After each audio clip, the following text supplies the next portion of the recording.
questions or anything before we begin? I think we're good. Well, I know I'm good. I think we're alright. Alright, I'm going to move you guys' maps.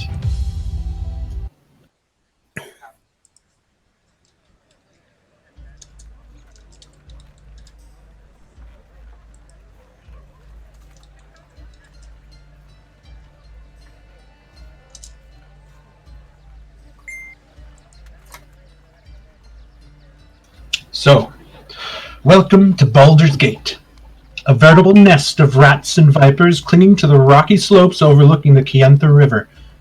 From their high perches in the upper city, the local nobles, known as the Patriarchs, gaze down with veiled contempt upon the common rabble in the grimy lower city, which hugs the foggy harbor. The whole of Baldur's Gate reeks of blood, crime, and opportunity. One can easily fathom why pirates and traders are drawn to this place, like flies to a carcass. Following the river east would eventually lead you to El Terrell, capital of the Holy Land of Eltergard, or at least, that's what it was until a few days ago.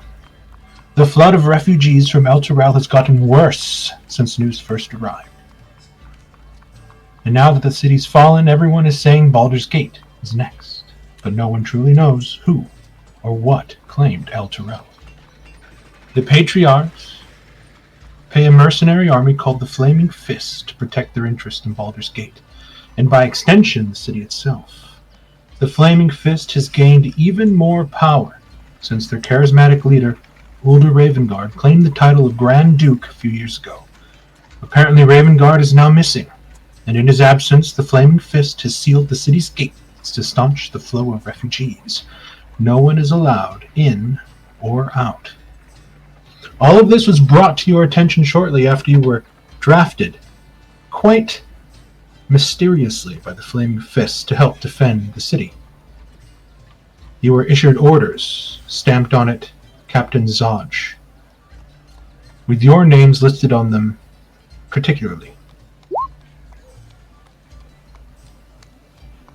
And now, you head towards the Basilisk Gate, which pierces the city's eastern wall and takes its name from the various statues that rest on the niches and perch atop its battlements. Unseen beyond the sealed Basilisk Gate, a dirt road stretches through the outer city slums to the bridge known as Worm's Crossing, then to the distant lands beyond. Dozens of Flaming Fist soldiers are trying to control an angry mob of commoners as each and every one of you arrive, one by one. The looks you give each other are surprise. Some of you not thinking you'd see each other again. And there, armed with a vague description of Captain Zodge, a tall man with black hair and a leather eye patch, it takes you a while to find them. A fight has broken out. Soldiers and commoners all stuck in a melee. And you finally spot the one-eyed captain as he wades into the fray and begins throwing punches.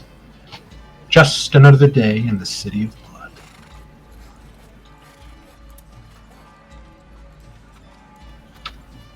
You all are here.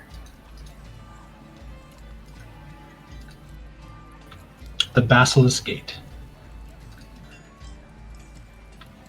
All around you is the signs of fighting and screaming. A lot of guards shouting, "Give up!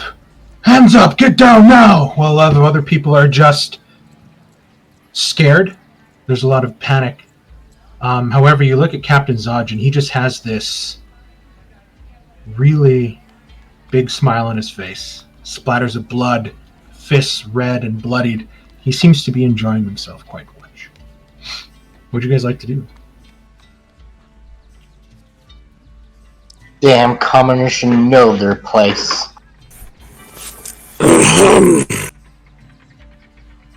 Surprised to see such delight and striking these citizens from the guards. Interesting. I will approach Callista. That's Callista. That's the leader of our little coup, right? The one who gave the speech. Yeah. So I will approach you and tap you on the shoulder, and as you turn around to face me, I'll say, "It's good to see you alive. I've noticed that some of the other people affiliated with your little uprising against the guild have vanished, and I thought for sure you would have a target on your back."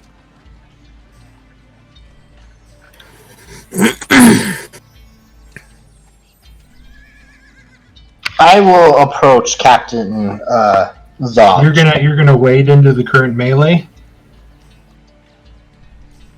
Like right now, he's in the thick of it, in the inside, and there's a fight going on. Like it's a literal riot almost starting to build, and him and his guards are in there just beating the piss out of people. How far away is the So they're trying to quell it at the moment.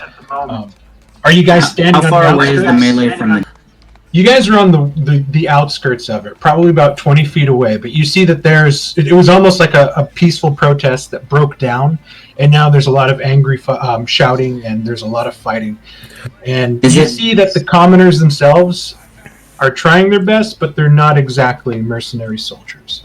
Is it inside or outside the gate, Mark? You guys are inside the city, not allowed outside. The gates all around Baldur's Gate have been sealed. There's a blockade around the river in the ocean, or the river to the south. Like there's no way in or out. So these commoners are inside the gate then? Yes, you are all inside the gate, trapped within the city.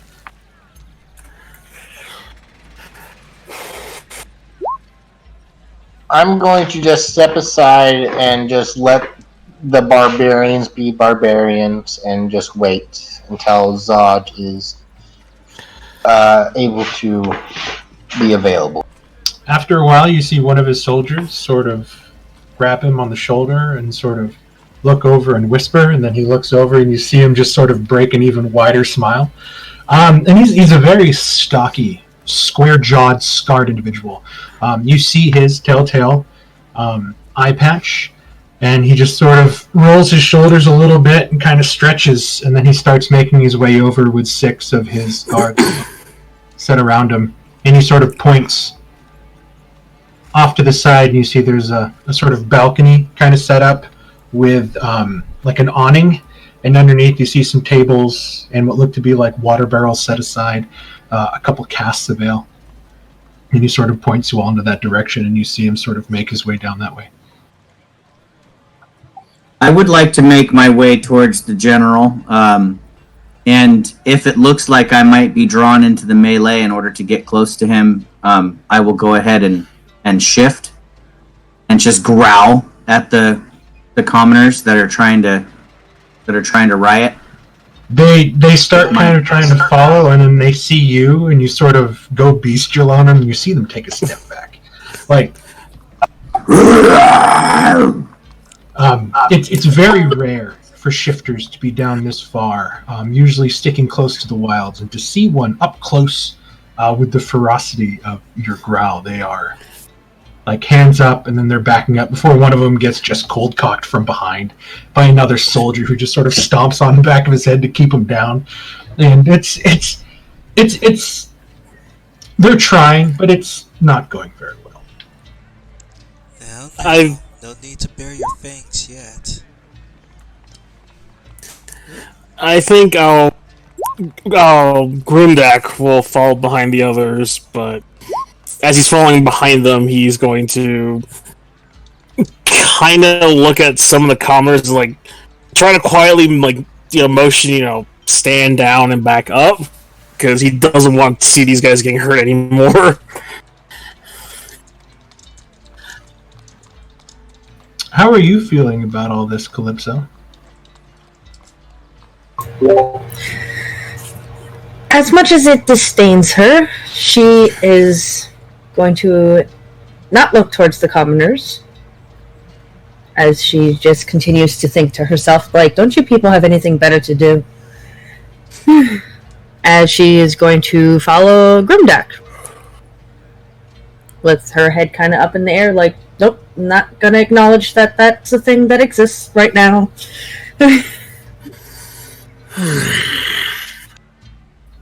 Give me a quick second. Talk amongst yourselves. My work just texted me really quick. So, do we see each other, or so I didn't know. You did we guys, show up at the group? you guys sort of saw each other after everything that happened before at the guild building.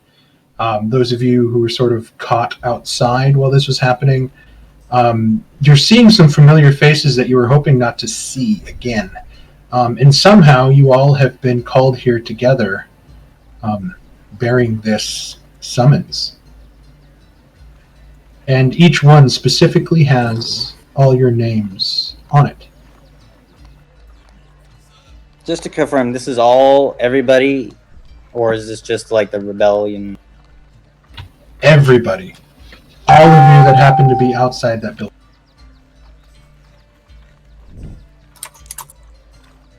See, Vulgaris, I told you we shouldn't have taken that contract. Now look what we got dragged into. People, return to your homes. Your efforts are only going to hurt yourself. Please return to your... And the damn robots here. Easy. I like that one. Robot is not a name in my vernacular. I don't know what that word means. But it is good to see your faces, as I thought that I would never see you again.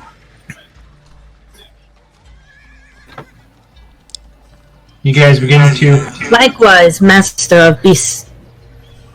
You guys begin to finally arrive at the awning area, sort of set up as kind of, I guess, like a respite zone. Like, this is our nap lodge kind of area where after we're done beating up all these poor commoners, we come and have a drink and relax for a bit.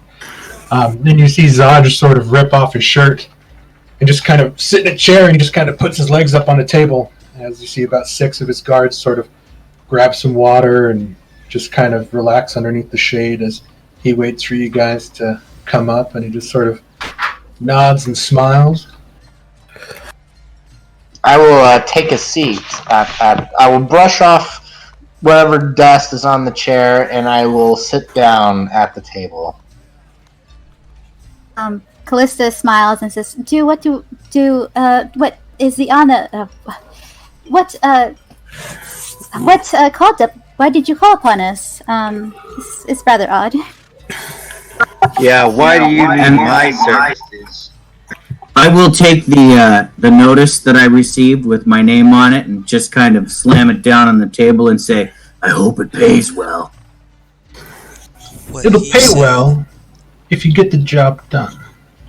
I needed some bodies for some work.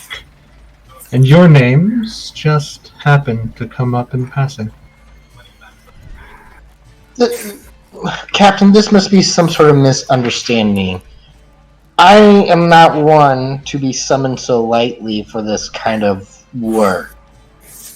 As a woman of my stature, you should understand why. Why is it no Stop your pandering. Should a woman of your stature be seen outside a current conspiratorial hold, infiltrating the guild? I'm not connected to this little bitch over here that started the whole thing. I was just simply passing by. I growl at that comment. Wow. And Boy. tell Somebody's quite hide uppity. behind your mask, you stupid girl. You We'll should see what learn. you look like when I rip that mask off your face. And you should learn to know who your betters are. Now, guys, let's try to get along. Oh my god, he wants me to roll initiative right away. Hey, My betters? My betters? Grimdak will approach with the note that he has, slam it, almost hitting one of the guys' hand that was on the table. What's the job? You watch as the 6 guards begin to pull their longswords out, looking at you. And Zaj just kind of tilts his head and kind of looks at you, and you just kind of... he He sort of holds out his hands, and you hear the rasping of the swords going back into the sheets. I like balls, kid. Do that again, though. I'll kick you just like one of those dogs in that street. Sit your ass down. All of you, sit down and shut up. I'm not here to listen to you bandy words about who's better and who's not. You have an option. Do what I tell you, earn some gold, or go to fucking jail. Is there a chair big enough for Grimdak? I mean, Zaj himself is a huge man. Like, he's a big man. So you're pretty sure you can find a chair to sit in that'll hold you. So I'll pick up. I'll just kind of grab a chair and with my foot slide Sally's chair out of the way and set my chair where Sally's chair was, right next to the general, and say, Wait, so you push me out of my chair? "No, I push your chair with you sitting in it away from the general." Give me a dexterity check, Sally.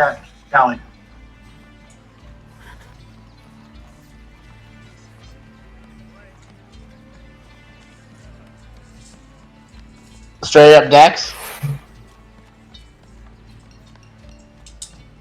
Mark? Yep.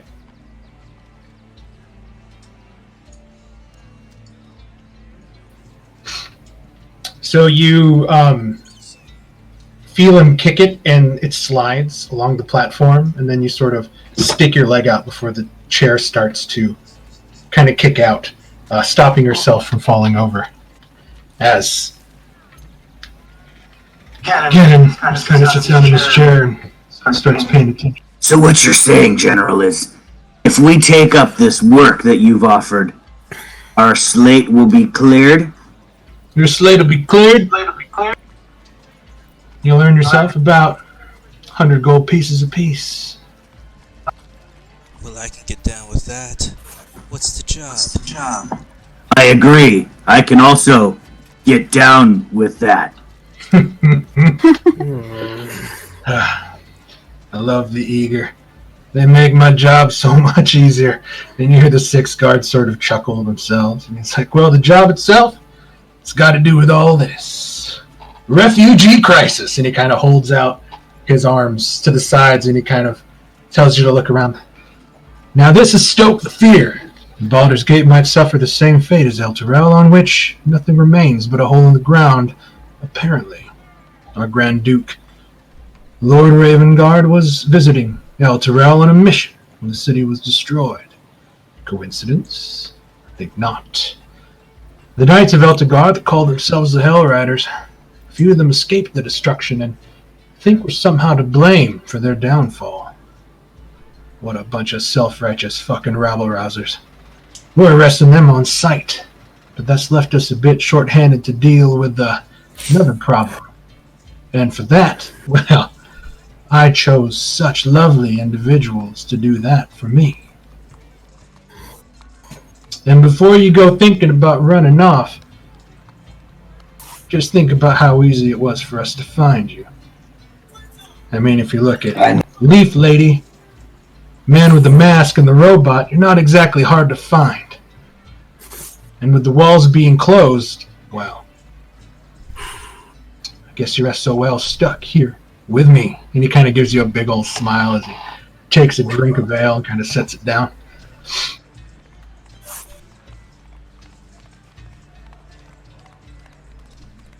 Now, more to the point. Baldur's Gate has long been plagued by followers of the Dead Three. You know them. Bane, Ball, Merkul, and he sort of spits off to the side at the sound of their names, and so do the other guards. I also spit at those names. Yes. Lesser gods, I think they're all high and mighty. Thought we wiped them out, but apparently not. These purveyors of fear and death are taking advantage of the current crisis to commit murder sprees throughout the city. And as my appointed deputies in this matter, you'll have license to kill these motherfuckers on sight. Find their lair, wipe them out, Eliminate anyone who gets in your way. Don't worry about collateral damage. It's what we specialize in. So Keelim, hearing that we're going after the big three, he's like, well, why didn't you say so? License to get rid of those guys. You know, they give me extra work, and I don't like that. Count me in. Anybody else? I'm just here to clear my name. But You just said you didn't have a choice, so I mean, I don't think I can do much else. No, you don't. Especially you. Up there on your soapbox, trying to get everybody rowdied up. We know exactly who you are. Hell, you think you can hide yourself, standing out there showing your face, yelling? I swear to God, every year you people make it easier for me. I would like to interject my face between Callista's face and the General's face and say, it would do you good to forget who she is if we agree to this job. And it would do you good. Not trying to point your finger in my chest, boy. You hear that? Right, dear. I can handle this myself. Question for you. How? I'll take a step back. He's got a lot of guards around him. Sorry, Doug. Okay, go ahead. Sorry. How will others know that we have this free reign without worry of the collateral damage? Well, I was just getting to the good part. And he sort of puts his hands back behind, and one of his guards reaches onto the table and grabs a small leather pouch. And he pours it in. And you guys look as there looks like a bunch of buttons, almost, kind of poured into his hands, and he sort of tosses them on the table. 8 shiny gold badges that look like this.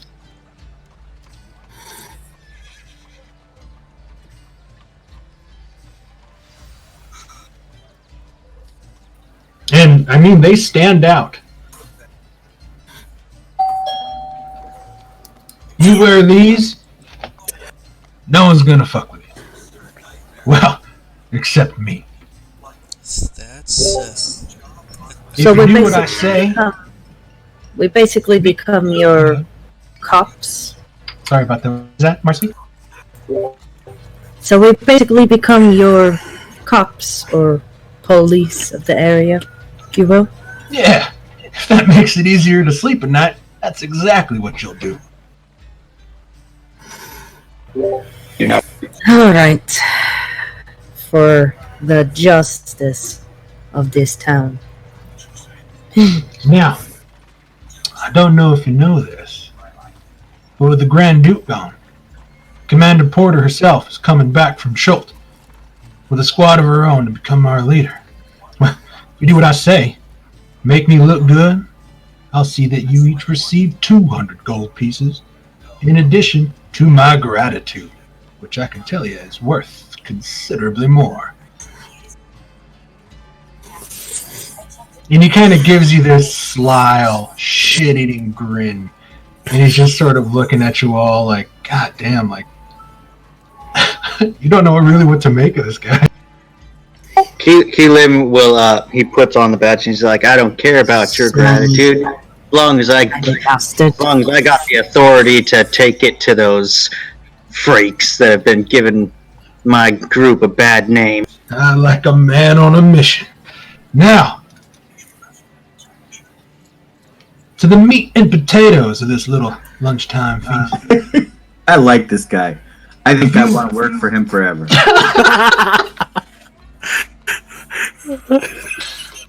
Oh, yeah, I see this going over very well. Now, a few blocks from here, walking straight down into the city, you'll find yourselves at the Elf Song Tavern. I got a contact there. Works for me as a sort of spy on the low. Name's Tarina. She runs around gathering rumors for the guild. She owes me a favor. She doesn't know that I know who you are and what you did. So tell her you work for me. And she won't know the better that it was all of you causing trouble down there. Hey, don't root me in with this lot. I wasn't part of nothing. Too late. You put that badge on, son. You're mine. I have no idea what the hell happened.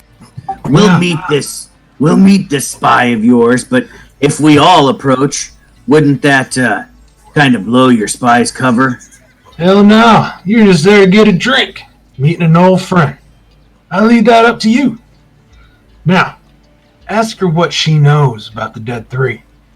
And for the love of all of Balderon, be nice. That little Tarina's got herself some dangerous friends. Perhaps we should leave the masked one here. She's not very nice.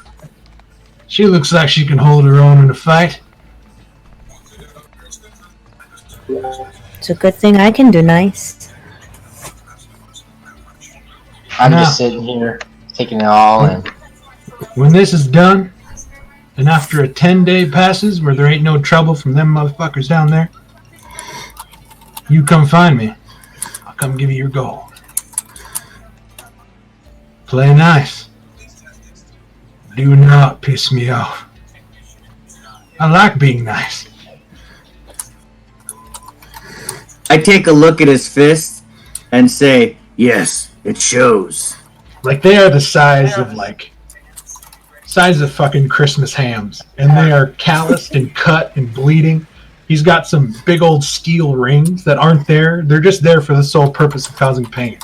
And they're not nice to look at. They're not shiny. And you just sort of nods. Excuse me. I gotta beat the piss out of some more farmers who think they can tell me what to do. He sort of gets up after he downs his ale, and you start rolling your shoulders walking out. Before you leave, I will be sure to let my family know that all business regarding my family shall cease with the Flaming Fist until this is all taken care of. Well, I'll let the lords know to banish your family and their tanneries and butchery in the city and replace them with more loyal people. You go ahead and do that. How's that strike you, lady? Hope you enjoy living on the streets. Ta-ta! And he kind of walks out.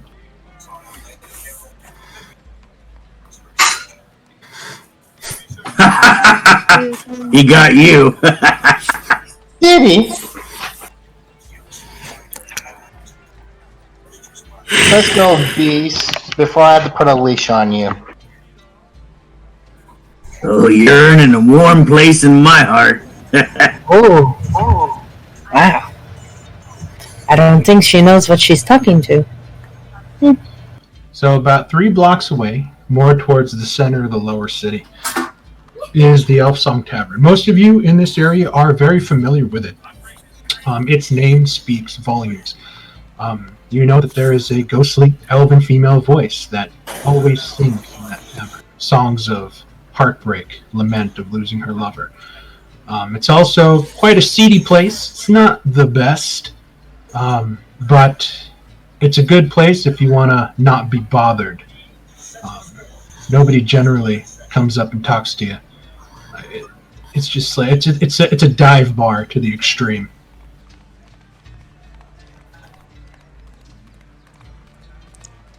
So I'm gonna get up and start casually walking that way. I will get up and I will join him, but before I go in, I'm going to remove my cloak and basically store it. Because if we're going to be talking about the big three, I don't want to be spouting out that I worship a different god of death.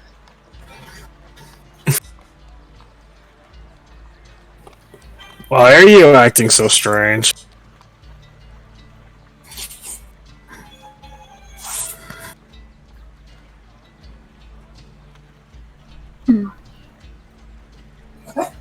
You guys While just we're kind of walking to this tavern, what brought all y'all to Baldur's Gate?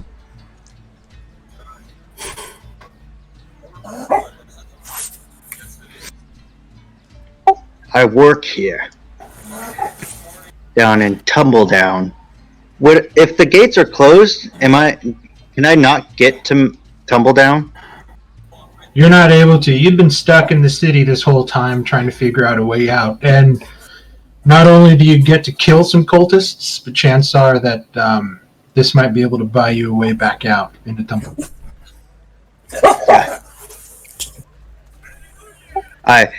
I'm a little miffed that I have to deal with these cultists twice. But it's worth it. As long as the purse is heavy, I don't mind. I just hope those guards do not do anything to my friends. It's dangerous to have friends in this place, my friend. You just experienced loss over and over. You get used to it. But friends can be fun sometimes. Just not close ones, I guess. So you guys are traveling. Better. You guys are traveling west from the Basilisk Gate. The population of the lower city has grown exponentially ever since all the refugees started coming in. And you kind of get an idea about why they had to close off the city and not let any more people in or out. The streets are packed. A lot of people loitering just on the sides of buildings, setting up makeshift tents with like stolen linens that they ripped out of people's clothes hangers and clotheslines outside of windows. The dirty cobbles that usually grace these roads are even more filthy, just with the dust buildup of long-dried urine and feces just coming up in clouds that just sort of you have to cover your face as you walk. The cobbles so worn, puddles begin to form that you try to step around just because you don't want that water to touch your skin. It's a very dour mood in the city right now, but you also see some other people trying just to get on with their life, seeing this as an opportunity to make something of themselves in a city that they're not known in. But you also walk around and kind of glimpse out of the side of your eye people getting mugged, beat up, other terrible things happening, and you guys just sort of move through. To most of you that have lived here your whole lives, this is it's just another day in the shithole. And for a lot of you that have only been in and out of here and kind of have the freedom of the outer city at your disposal, it's not a place that you want to be at for very long.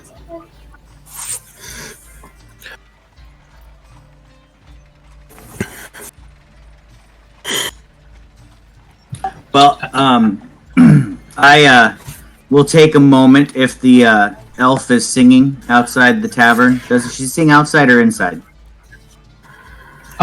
Nobody actually sees the elf. It's just her voice that resonates, and it's all inside. So after it's a 3-block jaunt down through this busy thoroughfare of the lower city. Takes a little bit to kind of navigate, holding onto your purses and your belongings to make sure little scamps running around bumping into you are actually trying to filch your pockets. You guys come onto a very old, squatty, sagging 2-story inn, very similar to the looks of the buildings from Bree in the Lord of the Rings movie.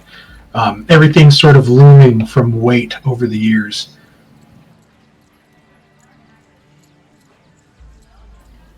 And as you guys arrive in, I'm going to move you to the map. You guys will find yourselves in the lower left-hand corner.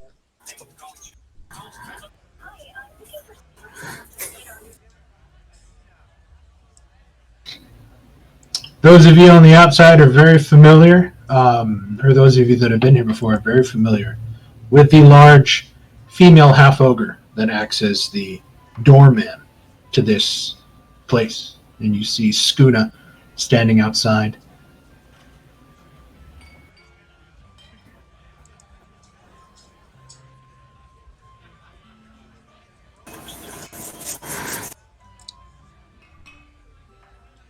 Plaything's gonna approach and just kind of give a nod to Skuna. I will approach and hold my hand up to kind of. Whatever the world's equivalent of a high five would be is what I'm gonna do to Skuna. You sort of hold out your hand and she looks at it, and then she holds up her hand and she just fucking whap, just slaps your hand, and you swear to God you almost tore your rotator cuff, like your arm was sent flying backwards, and you sort of tumble away. That's a very strong individual. Good one. It's good to see you again, Skuna. Good to see you too. I'm gonna go have a beer or two. Will you mind watching the door? That's the same joke I've made all the last dozen times. Me watch door.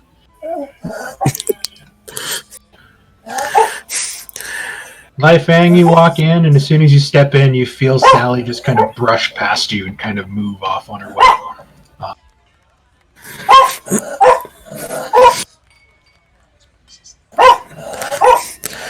Of course, right on cue. Callista, you step through, and as you guys kind of walk through, those of you that aren't familiar, you see looks like a beat-up sort of rack of armor just kind of standing next to the door. You look on its chest, and sort of scrawled with like finger paintings.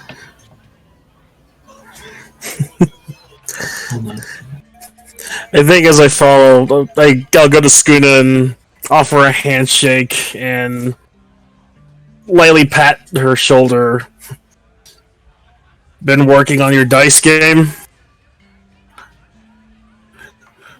Not so much. Hand's too big, break table. Just means they need to make it stronger.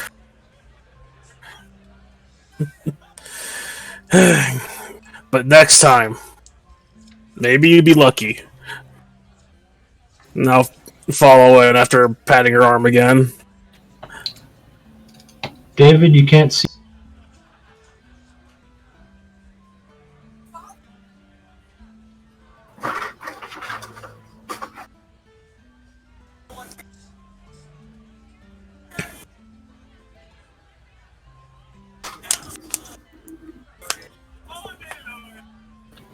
Yeah, I don't know, David. You should be able to see all the settings are set up on it. It's probably because he's on an iPad or something like that.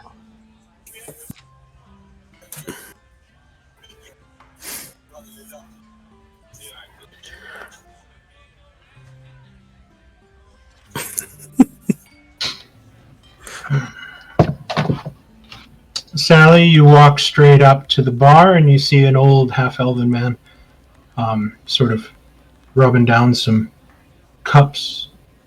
He sees you approach.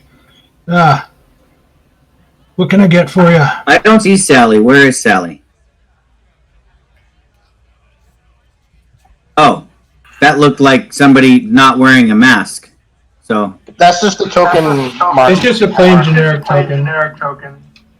Okay, I was just curious because I wouldn't. Then I need to move because I wouldn't go sit down next to Sally for fear of sticking a dagger in her face.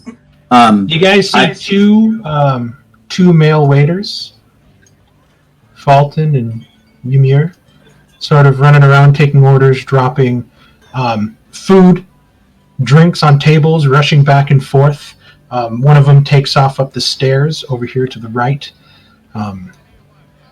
There's three people sort of hanging out here around some lounging chairs next to the fireplace.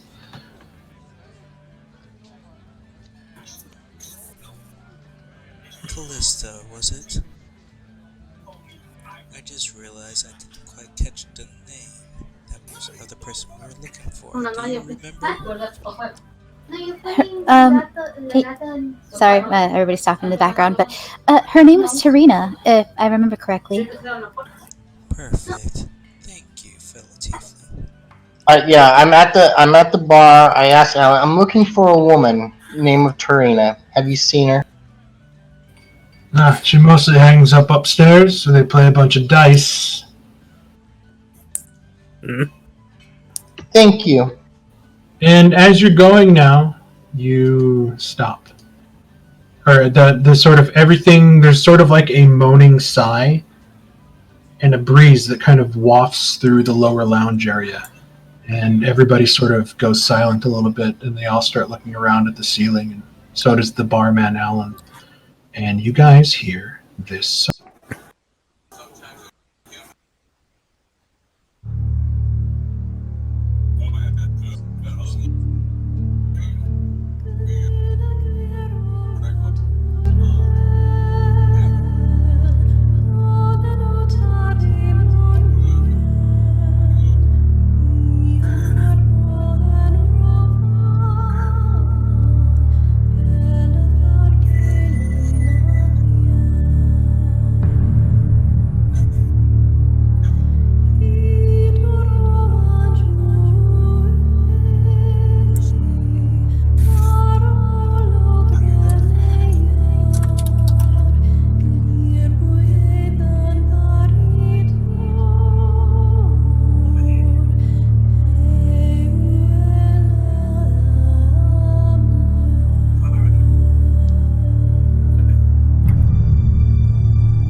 Is something playing?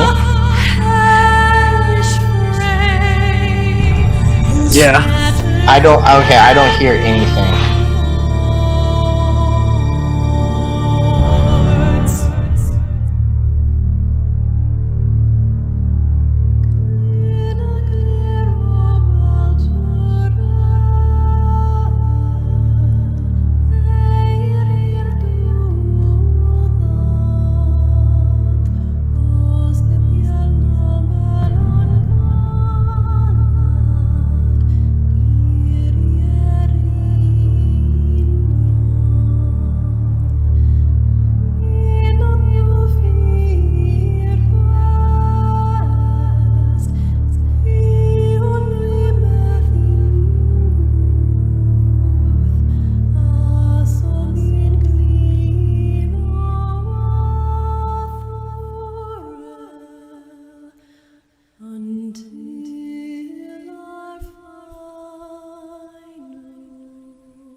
There's a long, hushed silence. Those of you downstairs look around, and you see that there's some of the patrons. They look confused. Even Alan has his brows sort of put together, thinking.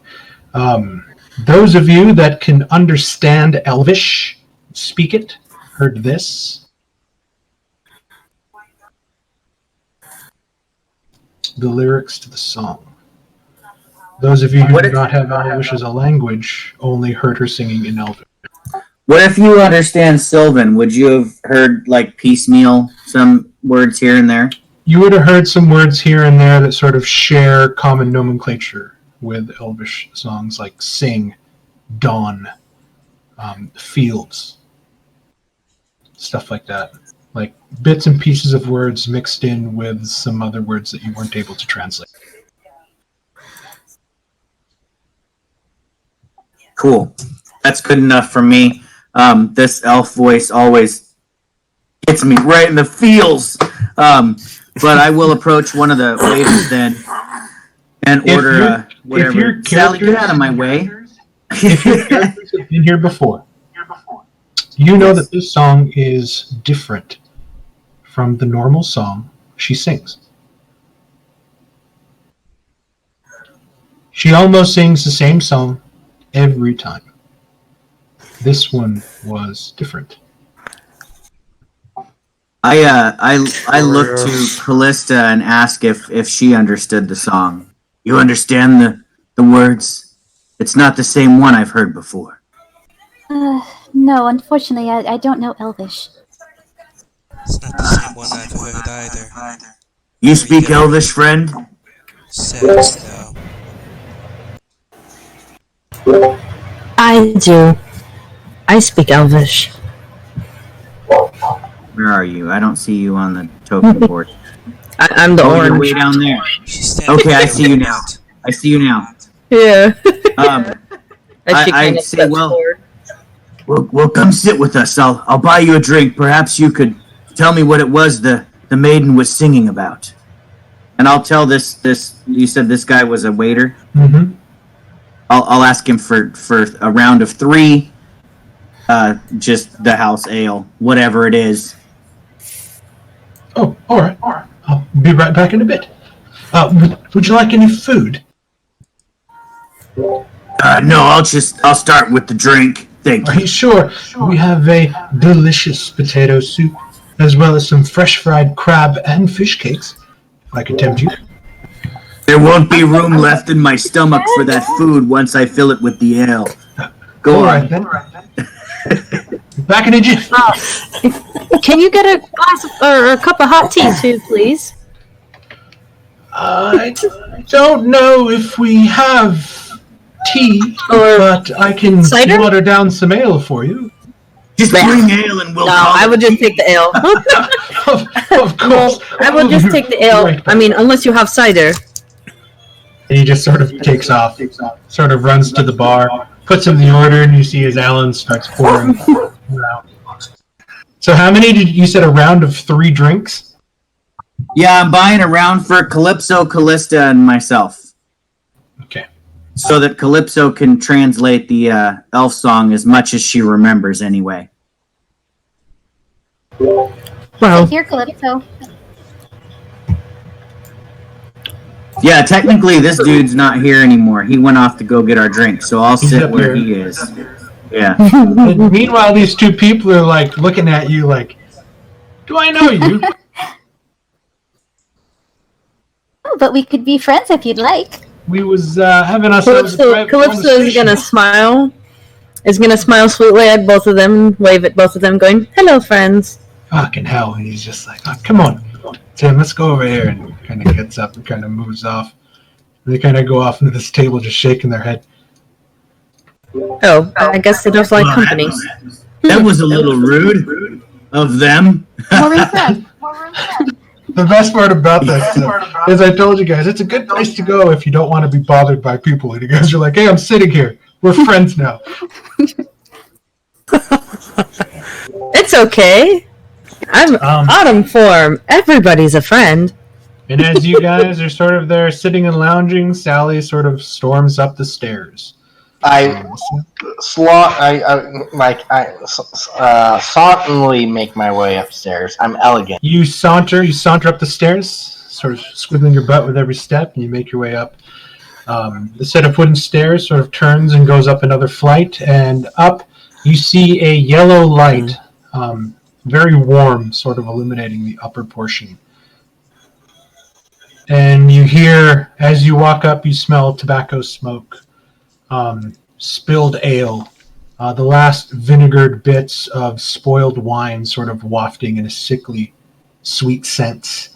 Lanterns hang and are lit on the rafters above. And there is no light up here except the lantern itself. It's a warm glow, and you just hear the constant shaking and rattling of dice and cups, and then being dumped onto the table, and some genial laughing and speech. We were given a description of what Tiana looks like, right? No, he just told you her name's Tarina, and then you said, hey, where's Tarina? She's like, well, she plays dice upstairs. And then you're like, okay, and then you pieced out. I'm gonna go up to. Is this a woman here? It is a woman. You see a little halfling woman. She sort of has a little bird on her shoulder, as you can see. And she seems to just be eating out of a wooden bowl and a spoon this very steaming hot liquid, and she looks very tired. And she kind of hears you approach, and you see like her eye from the side look, and she kind of turns a little bit more, showing you more of her shoulder as she starts eating more of her soup. It's kind of like the universal, dude, get out of here, what are you doing kind of thing. Tarina, I presume. Name's Willow. Bugger off. Is she lying to me? Give me a insight check. You're sort of looking at her up and down. You see she's wearing like this really pretty multicolored cape, but her hair is sort of somewhat dreadlocked, as if she hasn't sort of combed or washed it in a while, sort of pulled back into a bun. She said it with a lot of force, like, bugger off. My name's not Tarina. Fine. While that's happening up there, I asked the bartender or the person behind the counter where I could find Tarina, since I did not pay any attention to Sally and just got the name of Callista. Little lass is pretty popular today. And then you see him sort of, kind of stare off into the distance really quick. And his stare is just really far off. And, sorry. Tarina. That's right. You can find her up the stairs. She's usually up there playing bones with Wall and Scrolder. Bones with Wall and Scrolder. Thank you. Can't miss him. Big old half-orc rat catcher. Bald, eyebrowless sailor. You can hear him probably laughing as soon as you hit the first flight. Thanks. How would you describe Tarina, just to make sure? Short. Auburn hair. Dwarvish. Can't miss her. She's the one stealing everybody's gold. While you're here, can I tempt you with a drink? This is my livelihood. And he sort of like smiles at you a little bit. Sure, I'll take one drink on my way up. What you got? I got ale, and old wine. You don't want the wine. He sort of smiles. I guess I'll take the ale. Oh, good choice! And he kind of fills it up, and he puts it on there. He's like, that'll just be a copper piece. I set down 3 for the information. Oh, copper, mighty kind of you. And he kind of says it in a sarcastic way, and he kind of puts it down into a collection box. He's like, whew, big spender. And he kind of goes back, and he starts wiping out more cups. Fulton comes back, then he brings the round of drinks, and he sort of sets one in front of each of you. He's like, oh, I didn't know you had another friend here. Did you wish me to give him a drink as well? And he sort of points towards Keelim. No drinks for me. Well, this round will be 3 copper pieces, if you will, sir.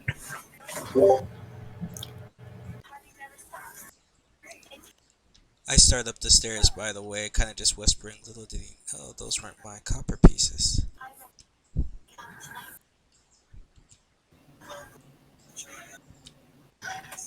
Ken? Oh, he's here. Sorry, I couldn't hear. What was the question? It was 3 copper pieces for the round. A copper piece per ale. Oh, I have that money. I will pay it. And here's a water for the lovely lady that is colored in yellow. And he sort of turns around. Right. And he sort of starts bustling around. Clay, Grimdak, what are you guys doing? Very much. I'm sitting at a table. Grimdak, perhaps we should.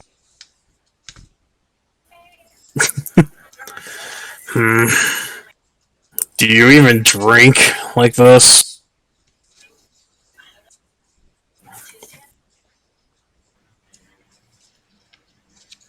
Captain advised us to get drinks. Is that If you wanted to. Do you even have a mouth? I do not have a mouth. I am curious. And Grundak will just hold up 2 fingers and yell out ale. Aha! Coming, sir! And you see 2 ales, and then you see Fulton kind of jaunt over, leaving his tray. Ymir is sort of like checking and holding down the right side of the tavern. Fulton's taking care of the left. He comes in, he sets down 2. He's like, 2 just for you. This is going to be a fun night. That'll be 2 copper for you, sir. Grundak will dig around for his pocket, not really looking, and not notice that he grabs a silver and just plops it on there. It's like, here. Oh, mighty kind of you. Please, call upon me. My name is Fulton. I will help you with whatever you need. Could I tempt you with some food, perhaps? Maybe some fish or crab cakes or some nice potato soup? We also have a nice arrangement of fruit scone. And he sort of leans in really close. I'll take the soup. Good man! And he sort of pets you on the back. I'll be right back! And you see him sort of take off towards the kitchen. Should I also?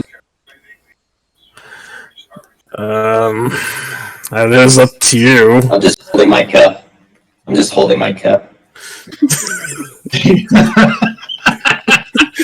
I'll hold my ale up and go, cheers, and light clank and bring it up, but I'm not going to drink it. I want to see where the hell Clay puts the drink. Cheers. And I'm just gonna pour it on my. You see just the ale just start running over his body and just kind of drip off, and he sets it down. I think you're supposed to put that in you.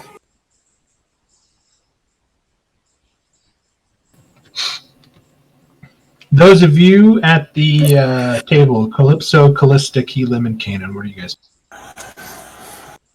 I think Calypso was going to talk about what the song was. Okay. Or at least trying to.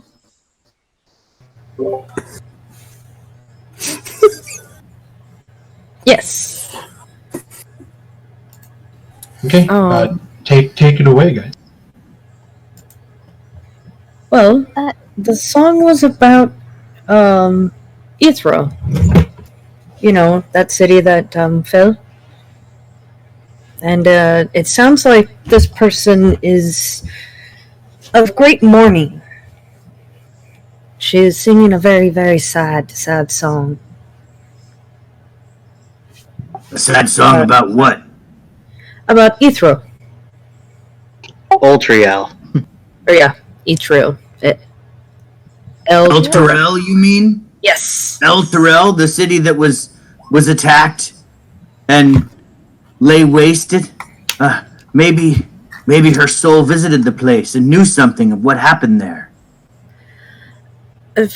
Yeah, it sounds like it. Or maybe she could be one of those refugees that they talk about. You know, the ones from there. Maybe she knows something. I don't know. The song is a sad song, though.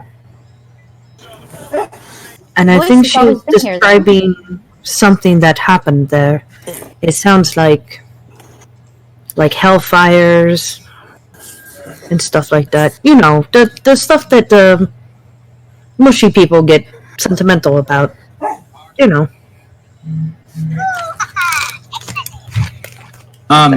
Okay. So, I mean, I'm looking at the lyrics of the song, and basically it sounds like it's singing of cloven feet, enemies from an infernal shore, hell riders.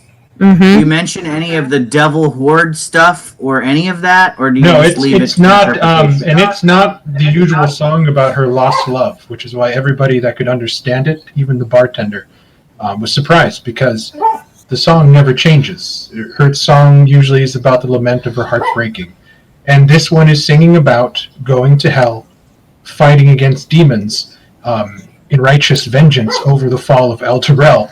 Which is what everybody's like, holy shit, what was that all about? Yeah, which is what Calypso mentioned that too. She she was talking that it's almost like a main song, but a song that mentions demons and a bunch of evil things that are happening. So she is going to state that she is under the impression that this person has been there. Surely it must be. Surely it must just be a trick of the word, as devils don't walk in daylight, do they? On this realm, they don't walk amongst the living.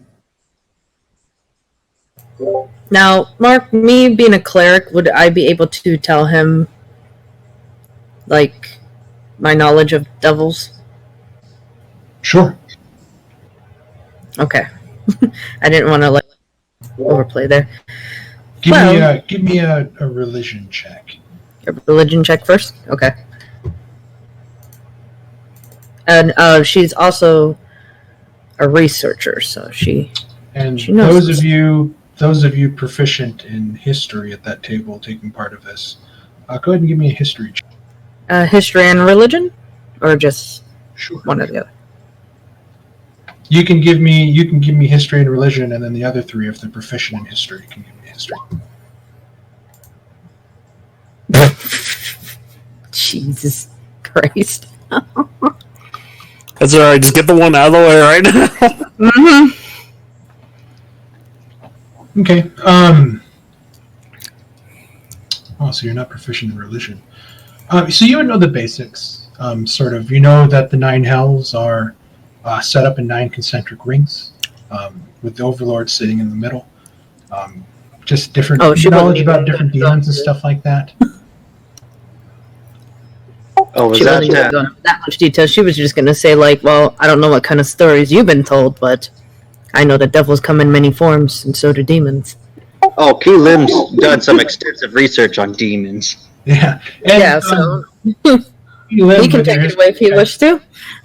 As she was sort of translating the song for you guys, you would know that when she mentioned the word, the phrase, the companion, you knew that was specifically referring to the name of the artificial sun that used to burn over El Terrell, the city, to always cast light upon it, which is why everybody considered it so holy and blessed by the gods.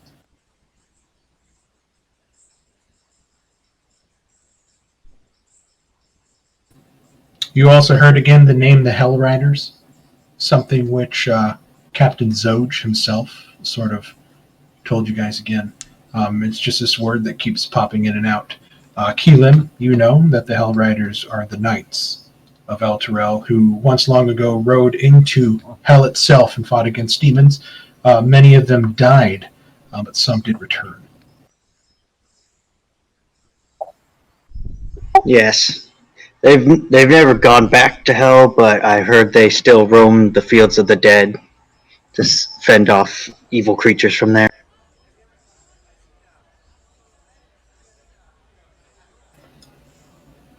Sally, after leaving the sort of hermit-like Willow eating her soup, you sort of turn towards a table. You see a large half-orc kind of sitting there, sort of bare chest, wearing a leather vest with a lot of fur trim on the side. He's rocking this huge mohawk, sort of waiting for his turn to roll dice. You see a small dwarven woman as you sort of approach her, and then on the other side is this bald, just drunken, skinny sailor wearing like shmee clothes. You see that he has no eyebrows, makes him look quite strange. The half-orc is just letting out belly laughs like over and over and over again, just having a good time. And you see the other person just sort of, "This is my turn to roll the dice yet? Okay, just let me know." You see that the dwarven woman just sort of smiling and shaking her head. Give me a perception check. Or what's your passive perception? My passive is 10. 10? Okay, give me a perception check.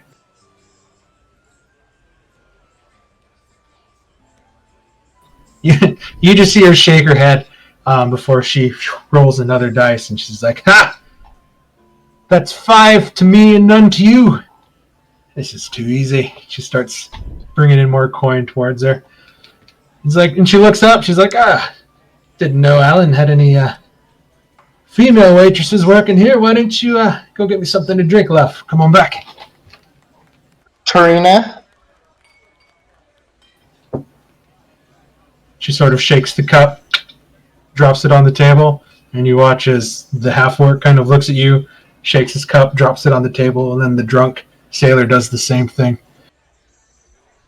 I drop my gold badge on the table.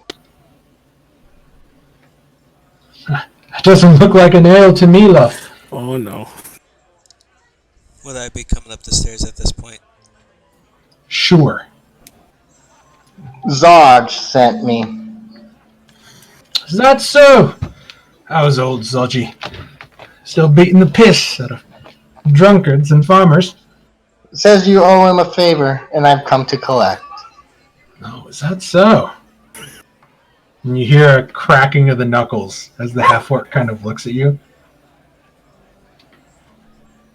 I don't know if you know this or not, but me and my friends here are playing a game of dice. Now why don't you be a good lass?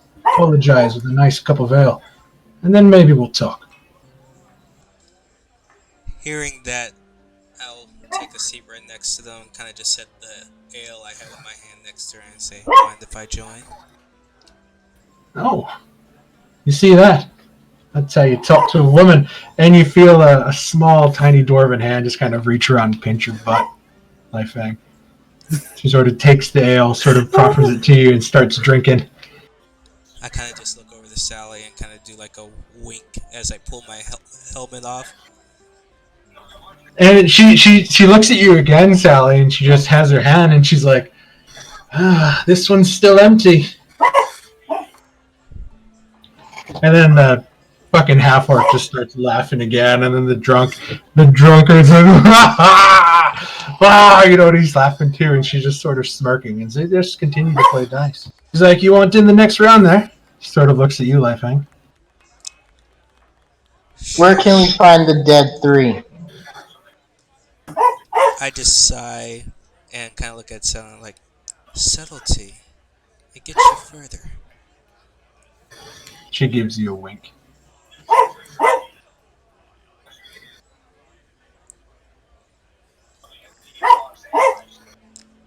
I'll join in the next game, and Sounds maybe you good. can answer a few questions as we play. Keep buying me ale. I'll do more than answer some questions for you. At that, Leifang kind of just flicks his hair Oh back jeez. and kind of winks like, I might take you up on that. You hear the half-orc sort of look to you, Sally. What about you? You win?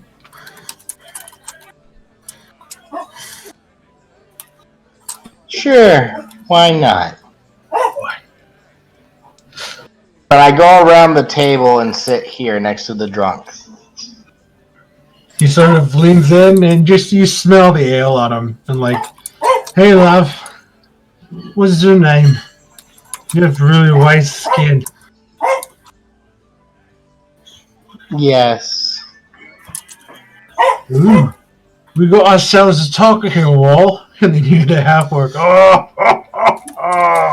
sort of just drinking his large, like, pony keg that he can just hold in his hand and kind of drink on his own.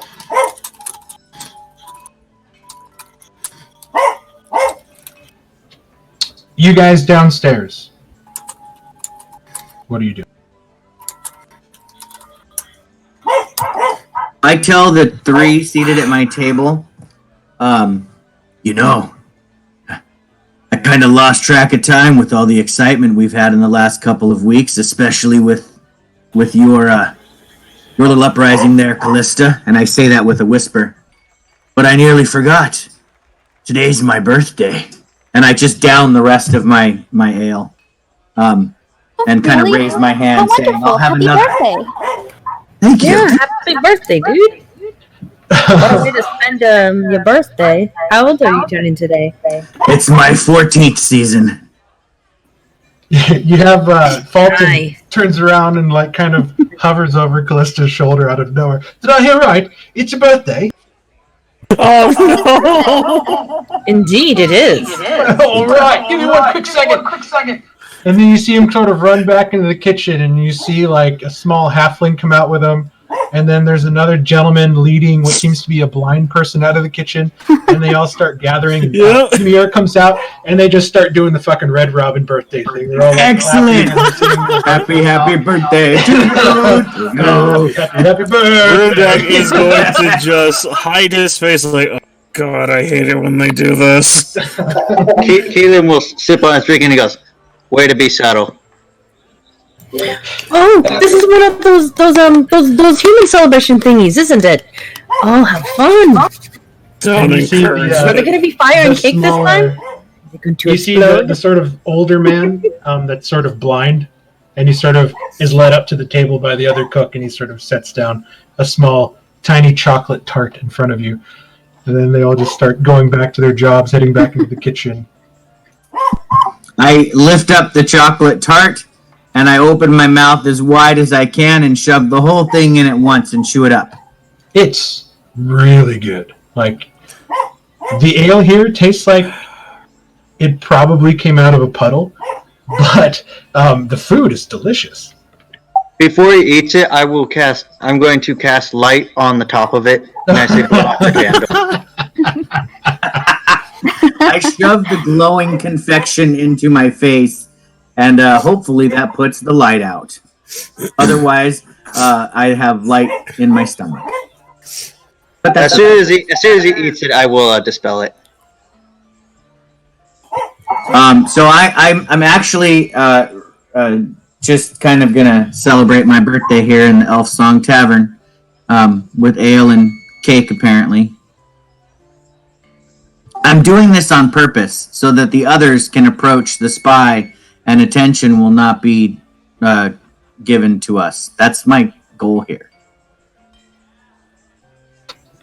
Trying to wait for my computer to catch up here. There we go. Okay, those of you upstairs, you watch as another round goes by, and again, Tarina wins. And she sort of looks at all of you, and she's like, all right, 5 gold ante. And she pushes out 5 gold, and you see Wall kind of sit back a little bit, and no, I'll sit out this round. And then you see Skraldar kind of look into his, yeah, I'll play. And he kind of puts 5 gold in. What about you, love? I'm in, and I'll set 5 gold down. I'm still learning the rules, so I'm gonna watch another round. Oh, come on. You come in here flashing that big old badge of yours, dropping down your gold purse. If you ain't here to play, then I'll just step into a room with my friend here and answer some questions for him. What do you say, Sally? Come on.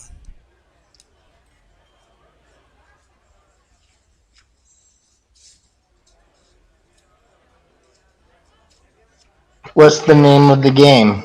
Since when has a noble person been afraid to spend money? Come on. It's called Baldur's Bones. Have I heard of Baldur's Bones? You have. And you see Wall sort of slide his dice towards you.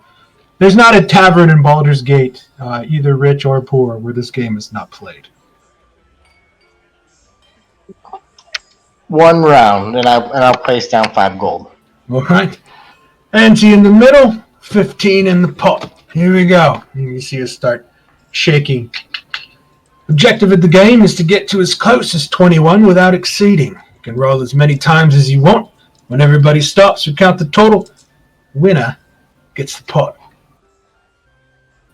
I'm keeping an eye on Sally. I'm just watching. She shakes and then she drops. Your turn, Lifang. Do you want us to whisper roll these, Mark? No. These are all out in the open. Oh, I thought it was like Liar's Dice, where it's Nope. As I roll my dice, I kind of just look over to her, wink, and say, "So, how much do you know about the Dead Three?" I know enough that you and your mass friend came looking for me. She sort of winks. Then here comes... fucking hell, he says, and he's like, Oh no, I keep playing this game. I'm not very good at it. Oh, you're just fine, love. You're just fine. Keep going.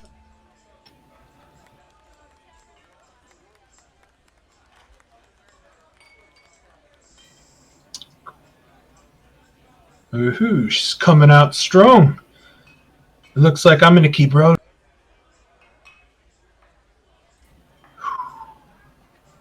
Piss on it, she says. Sort of looking at your dice a little bit. She looks to you like,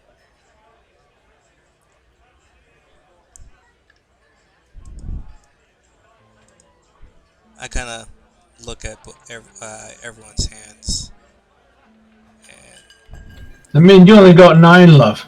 You're a long ways away from 21. Although I don't mind if you stay.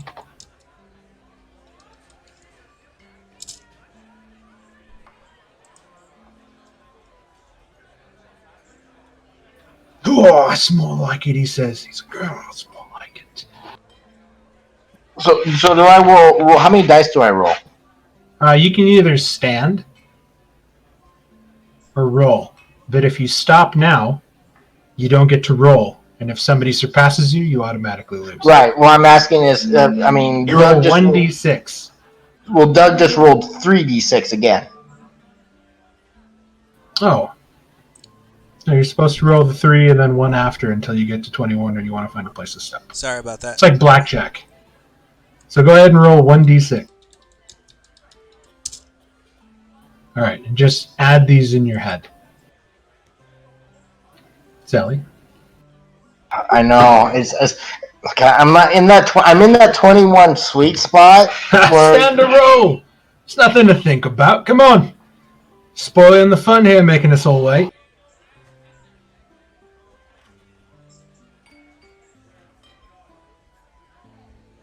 $21 on the dot. I stand.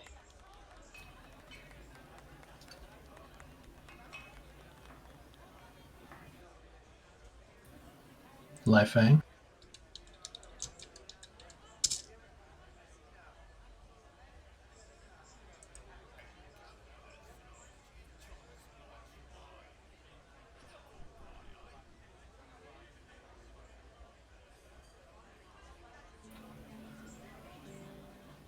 And he looks and he's like, fuck it all.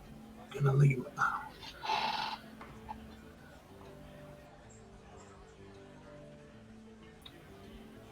I gotta go back and calculate here. 13.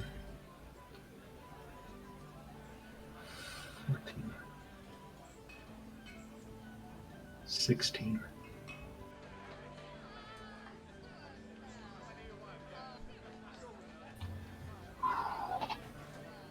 18. I think I like my odds. I think I'm going to keep going after this. Let's see how good my luck is.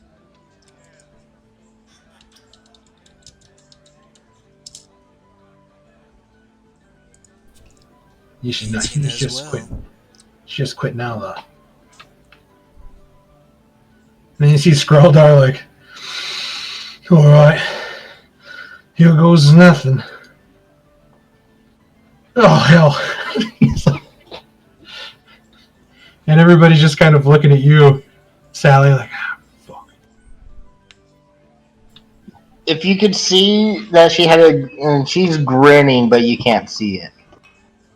Oh my god.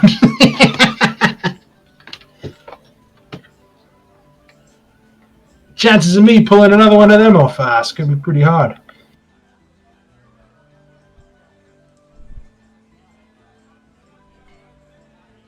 Oh, my turn now? Yep.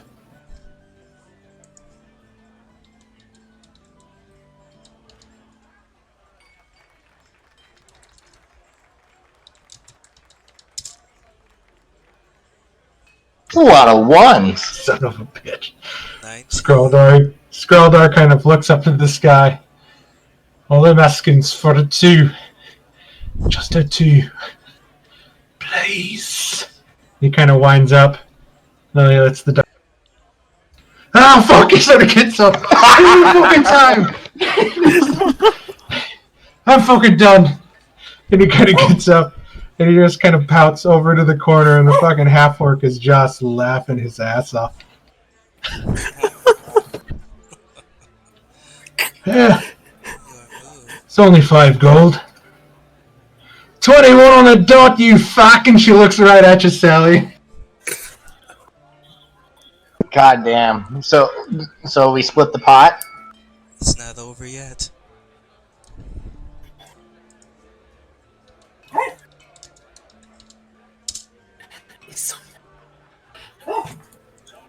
She Guess sets it her just hand. wasn't my luck. She sets her hand on top of yours. It's over. It's over. All right, here we go. You ready? Take 3 dice, roll them. Highest gets it all.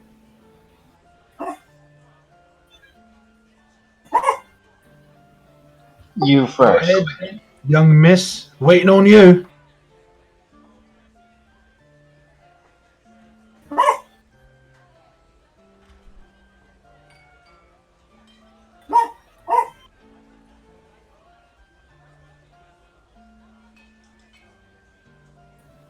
You see her shake her dice a little bit, and she kind of looks at you and she winks.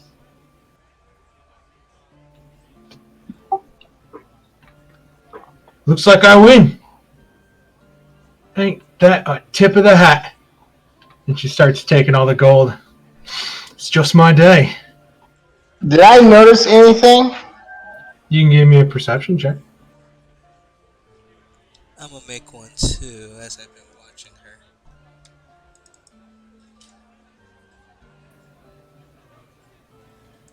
You didn't so much see it, anything in her hand, Sally, but you saw that some of the dice were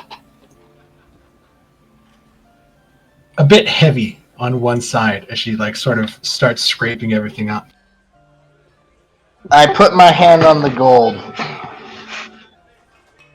You watch as the half-orc kind of stands up a bit to his full height looking down at you. Don't think that's a good idea, miss. And I'm not one for liking cheaters. Now, Sally, don't be a sore loser. Besides, she has info for us. I am hurt. You would call me such a dastardly thing. She's not very nice, your friend. But here, she takes 5 gold and she just kind of flicks it to you, and they just kind of fall over the table. You can take yours back. I'm keeping what I want. So, what do you need to know? Hey, Wool, bugger off, will you? Got business. And you see the half-orc move over, sort of pick up Scrawldar, and kind of lead him off. We were told that you might have enough info on the Dead Three and where we can find where they've been lurking. I do. Now, I will say, that is quite the juicy bit of information you're asking for. If I'm going to scratch your back, how you going to scratch mine?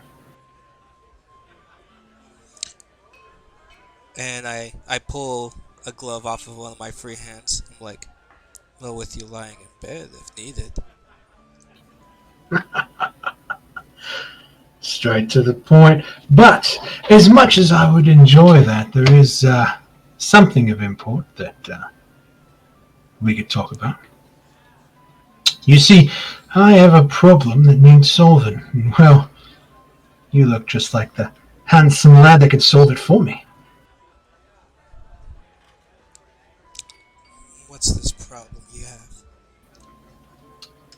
I have some enemies that I need taken care of. Oh, don't we? Word on the street is they know I'm here and they're on their way. And well, old Zodge told me just to hang tight because he'd be sending some bodies my way. Oh, so he really set this up. Well, it's Baldur's Gate, son.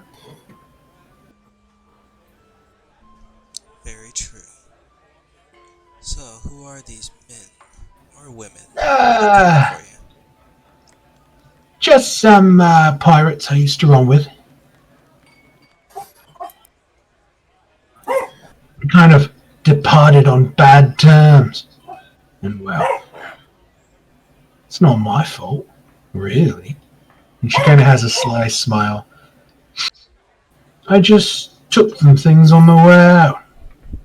Apparently they didn't like it, but they're all a bunch of wankers anyways.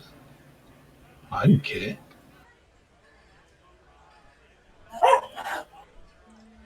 So you want to have them ambushed as they arrive here? Yeah. Take care of them for me and set you up nice. She kind of pats you on the side of your mask. You look like a big, strong brute. Can you help me out, huh? I'm just a helpless little girl. I guess it'll be worth the price of the information. Besides, Vulgaris here gets to soak up some blood. She smiles at you. Those of you downstairs, give me perception checks.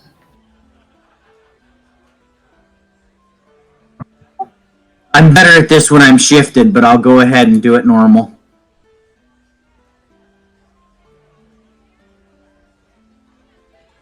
Oh, God dang it.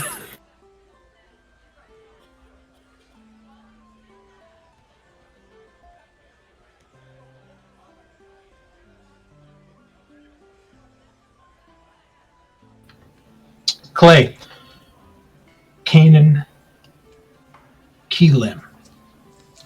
As you guys are sort of drinking, taking in the merriment, you're still sort of training your ears back and forth. Kanan, the two that left the table earlier, and you can kind of zero in on them with your right ear as you sort of listen as they're trying to speak in hushed tones, but they're just not getting anything by you. You see, I'll bet my last copper that those so-called refugees are the advanced scouts for an army preparing to attack us.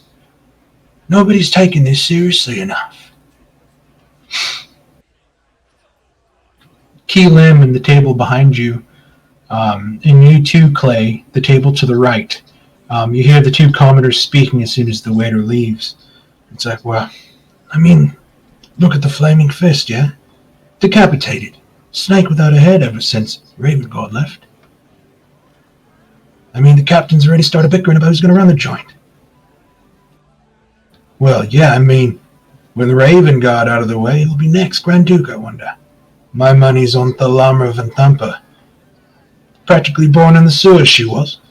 More vicious than a swarm of rats.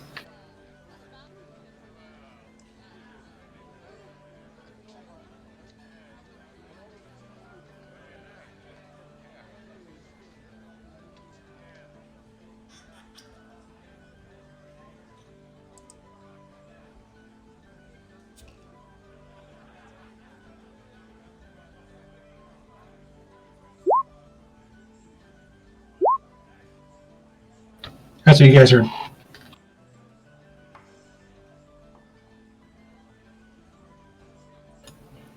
So are you guys going to stay downstairs, and those you upstairs are going to stay? While I'm upstairs, knowing that people are coming, I want to see if her companions that are playing the game with us will assist, since we do not know how many are coming. Does anybody match the description that we received regarding who it is we're supposed to be looking for here? Not downstairs, but you guys did notice that that Sally and Lai Fang spoke to Alan at the bar, and they both... Okay, so with their being gone for quite some time, and our ales have run dry, we've had a couple rounds, and I had a nice chocolate cake. I will stand up, unceremoniously pushing my chair out and say, Keelim, I do think they're taking a bit longer than I thought they would. I'm going to go check on them, if you don't mind. Mark, And, can we see the downstairs if we like look over? Is there like an ledge, or is this No, also? there's no window or ledge, just the dark stairs leading down. All you hear coming from the stairs is just the talk. Okay. And you see Wall, Lai Fang, with Skruldar.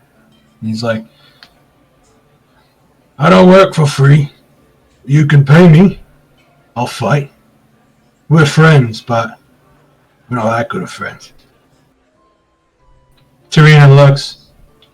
It's true. The Skruldar kind of breaks free. I'm in. I want to fight. You're drunk. You see him sort of wobbling. He's like holding his fists out. He's like, just point me at him. Little wishes are never born. I will. Is that a woman or a man? It's a man. I will grab him and sit him down at the table and say no. Oh, you're sweet. And he kind of runs his fingers on your mask. I grab his hand and crush it. You know, like that searing crush. Don't touch me. What's your Now, strength? Sally, Give me a we can strength use check. all the bodies that are available. You're trying to squeeze his hand. He's looking at you like, God. oh. And he grabs your hand with his other hand. So he's like, I do love holding hands with a beautiful woman. I let go. Oh, don't do that. I was having a good time. I am wearing gloves too. I'm wearing like silk gloves, so you can't really see my skin. I'm like in a skin.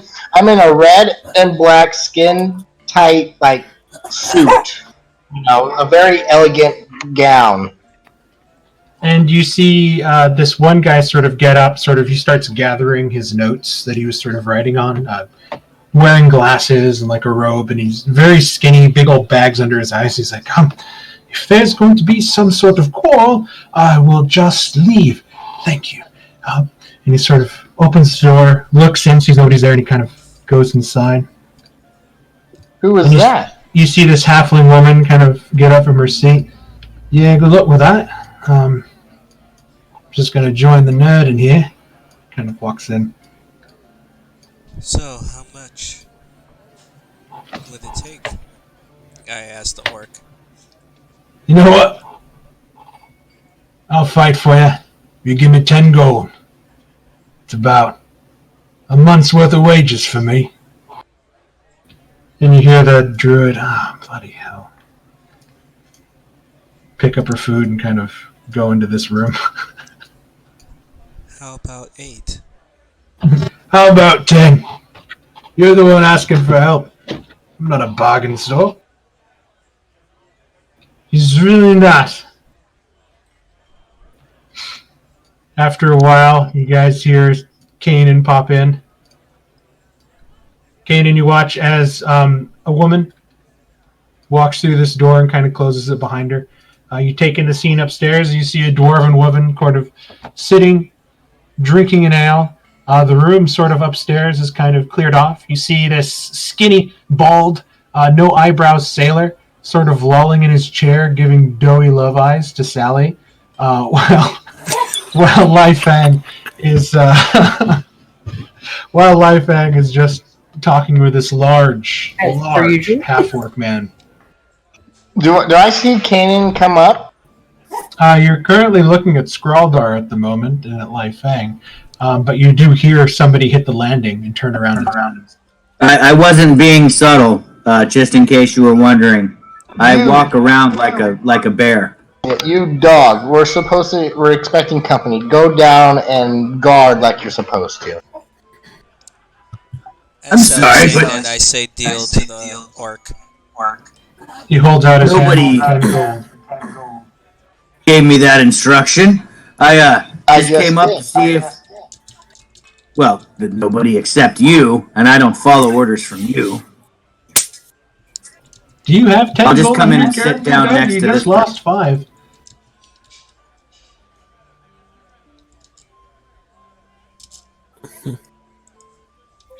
Yes, I still do.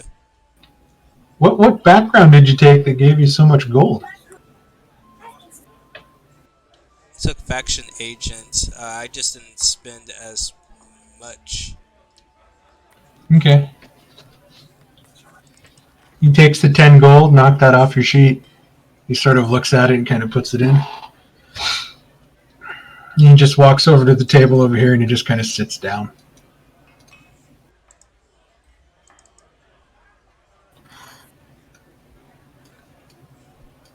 And Tarina kind of moves over, sits down at the stool, and she just starts sort of talking to the half-orc. And after that's over, I kind of turn and say, "Sorry about that, Kanan. Could you let the rest know that we may have some pirate company coming for the lady here who has info for us?"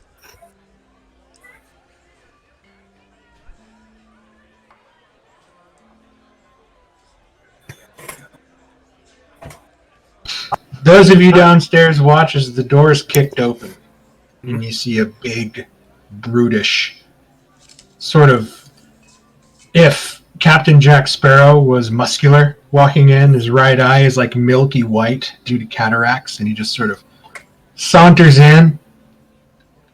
If he had a cap on, he'd tip it and kind of smile, and he's like, "Ladies and gentlemen, I was wondering if you might point me in the right direction.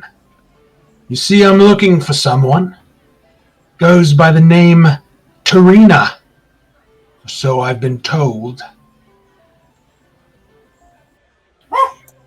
Those of you upstairs can hear somebody very loud, very raucous, start calling in, and you see Tarina kind of tense.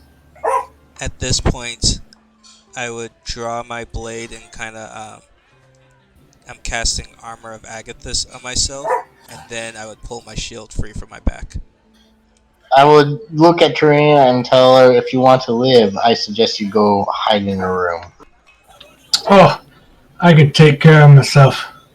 Then why do you look so scared? Oh, when he gets upstairs, you'll see a free round. Nice tall glass of ale to whoever can tell me where I can find her.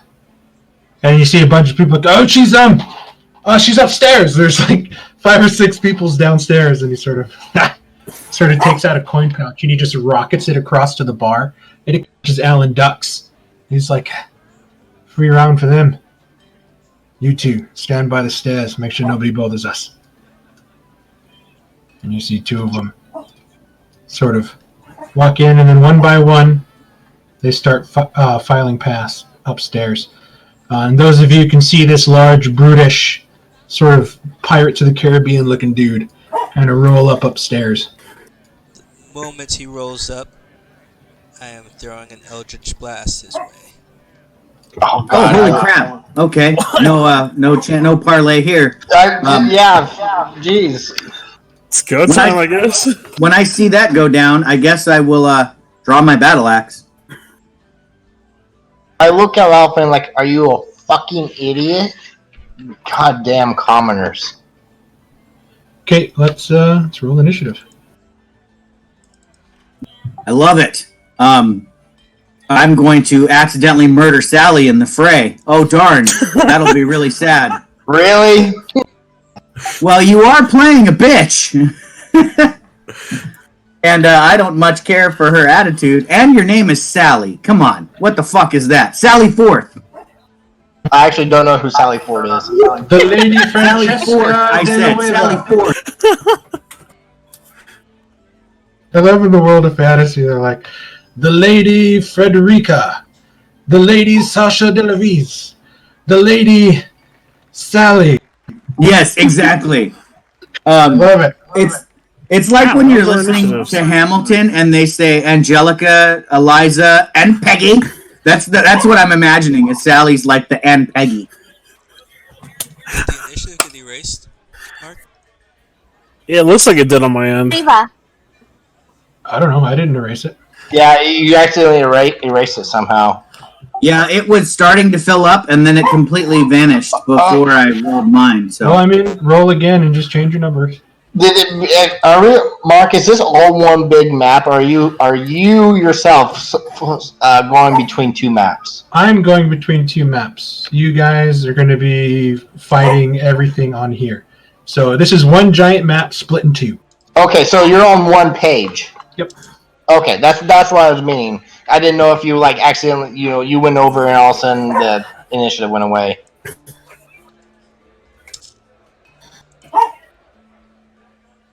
I'm gonna take the 9 because that's what I rolled first.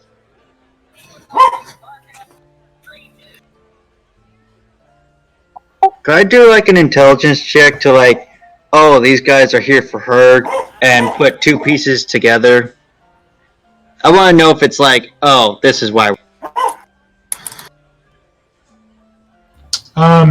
You don't really need an intelligence check. You heard them walk in and ask for Tarina, and you know that you guys were supposed to meet with Tarina. and I think the captain said that she was going to be very unpopular, that people might be coming after her. So, I mean, she is a spy.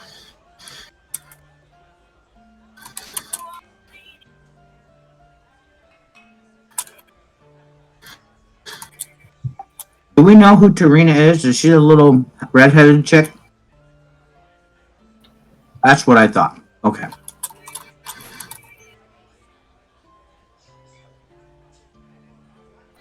Oh, I just need to buy a new computer already.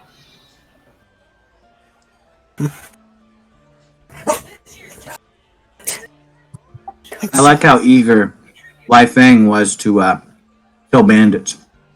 I know. I was seriously waiting to do diplomacy, but Lao Fang just bam. Nope. I like how eager he was to make himself a target.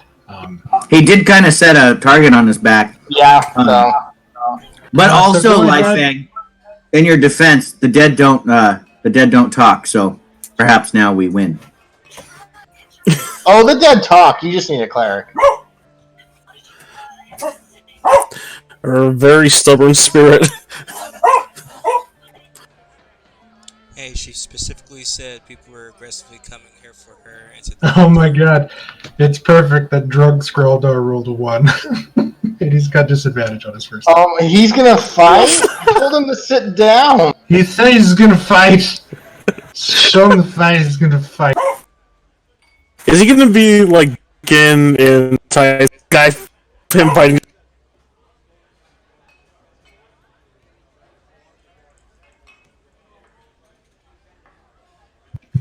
Elam does talk to the dead. They just might not talk back, right? Isn't Keelim the mortician? I was just about to write that. I love it. I think he probably talks to the dead all the time. Oh yeah, nobody else wants to talk to me. Okay, Doug, I'm going to give you a surprise round because you're the only one. The other two seemed like they were caught in surprise by your actions, so I will let you fire off an attack at the gentleman that just walked up on the stage. Yeah, I was not going to attack. I was going to diplomacy and... A 19 does hit. And he sort of runs up. He's like, oh, Tarina! Boom! And he kind of gets shoved against the door and you see it buckled. And he sort of looks at you and he's like, oh, you fucking twat.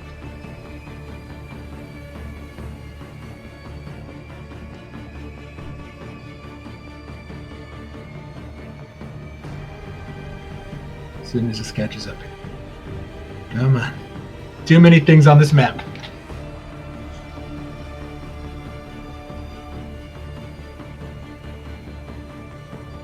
Did you roll everybody in initiative? Only the people that are going to be fighting. Hearing the commotion, this guy's going to go 5, 10, 15, 20, 25 against the door. He's going to look at Tarina, and he's going to shoot. A light crossbow bolt at her. Hitting with a 16. 4 piercing. God damn it! And she sort of starts pulling out her own light crossbow, getting ready to tip the table. Kanan. Alright, seeing that he shot her with a bolt, I am going to growl as my eyes turn glaring yellow. I grow hair all over my body, and my muscles kind of bulge a bit as I wolf out. Grabbing my battle axe with both hands, pulling it from my back, I will charge this bandit with the crossbow. 25 feet to get there, dashing across the room, I will swing my battle axe. Oh, you were throwing your battle axe in mid-run? No, I'm gonna swing when I get to him. Oh, I thought you said fling, sorry. No, I said swing. Oh, yeah. That's a good start. Thank you, Roll20, for making up for the other night, you dumb bastard. Yeah, if you guys, any of you were here, last session I played,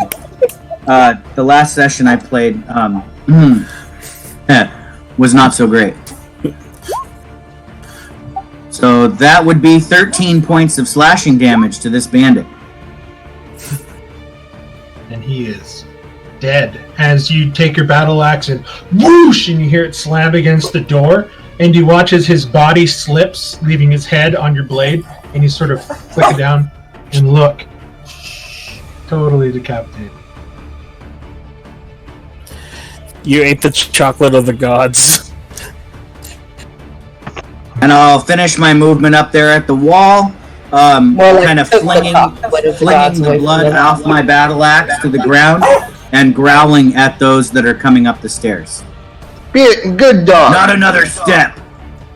Callista, you're sitting at the table, and you notice these guys come in, sort of ask where Tarina is, and they start going upstairs shortly after Kanan went up there. And then he watches one of them hit the landing, look up, and then sort of bolt up the stairs as you hear a lot of feet pounding on the top. We need to get up there. And then she goes 5, 10, 15, 20, 5, 30, and I'm gonna cast sleep. Okay, go ahead and draw your, is it a 20-foot cube?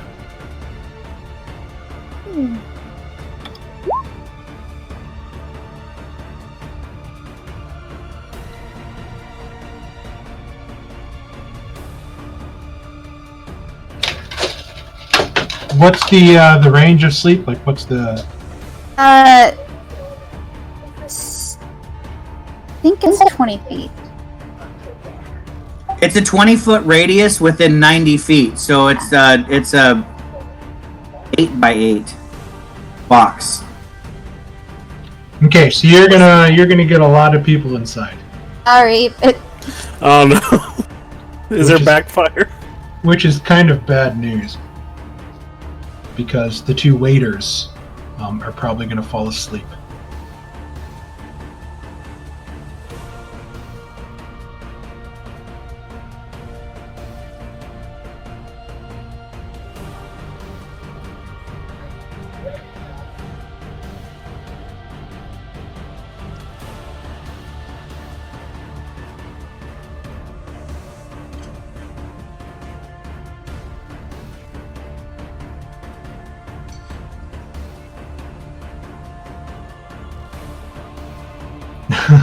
Jesus.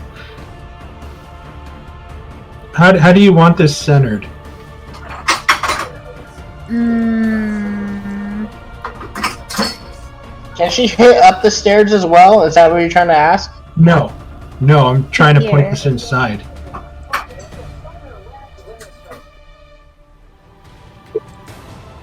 There's your square. That's an 8x8, right? Ken, you said it was 8x8? Yeah, because it's a 20-foot radius, so it would be 20 feet on each side. So yeah, 8x8. So an 8x8 covers everything in here?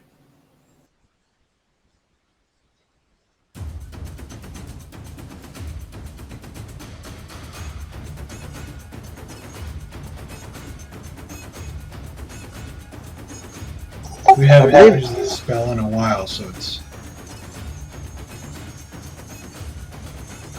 I believe it's 20.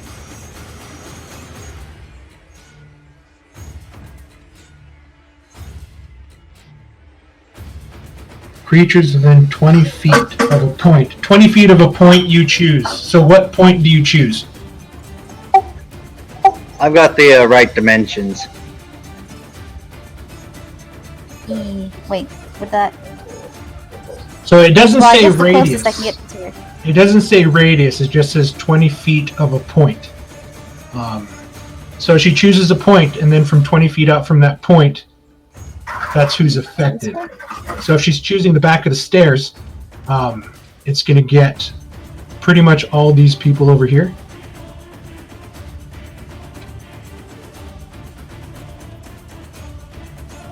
So this commoner with 4 hit points will fall.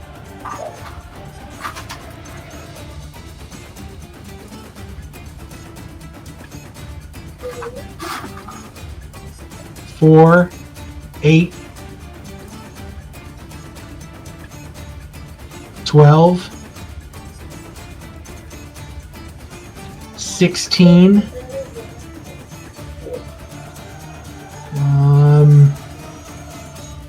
20.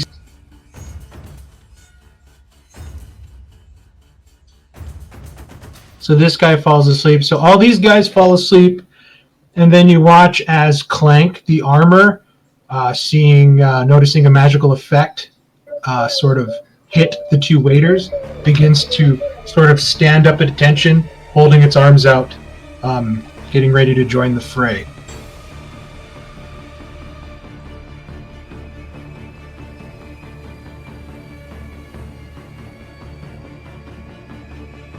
Oh.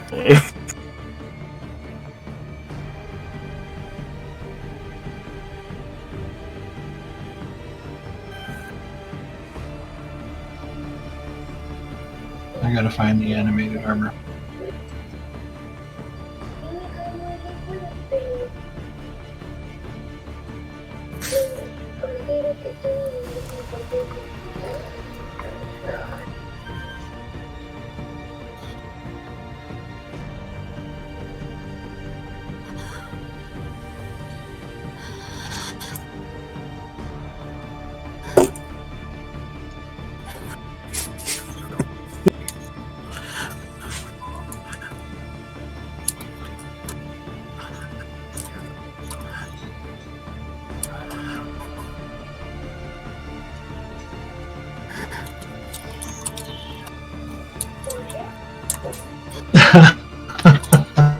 So Clank is going to react to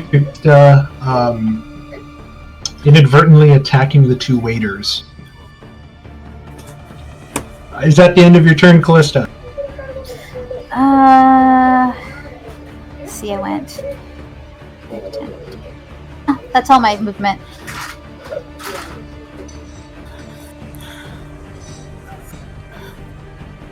Okay, now that I got that properly sorted to where the guys go first.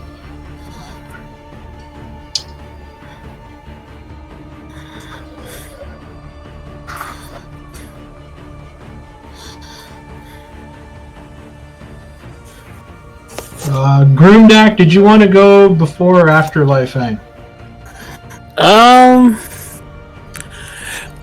I guess Lifeang could go before me. Okay.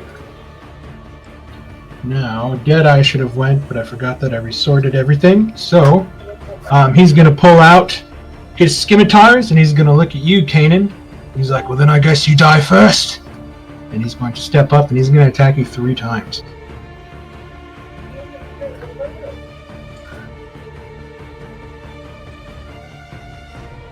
$16, Kanan.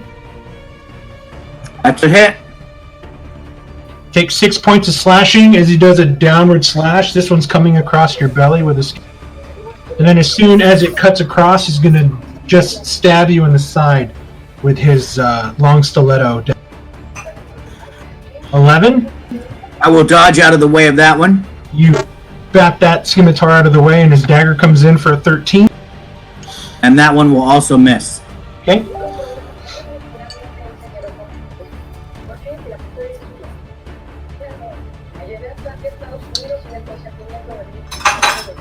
Grimdack, go ahead. I thought Lalfane was going to go first, but oh well. Yeah, he was. Wait, wasn't he? Lalfane, go ahead. Yeah.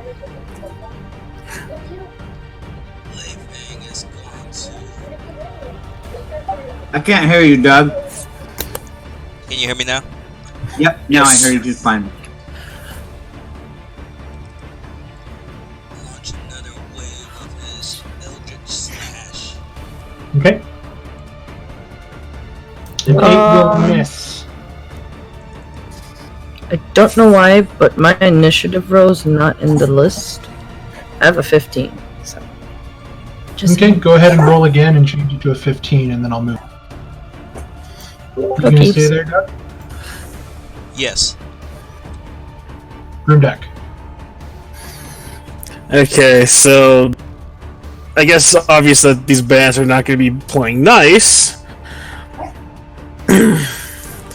Always wanted to say this, but I would first like to rage. Okay. Arr. And I guess, like, assuming they're not going to be nice, he's drawing out his great axe, and God, I have to make it all the way around, don't I? Yep.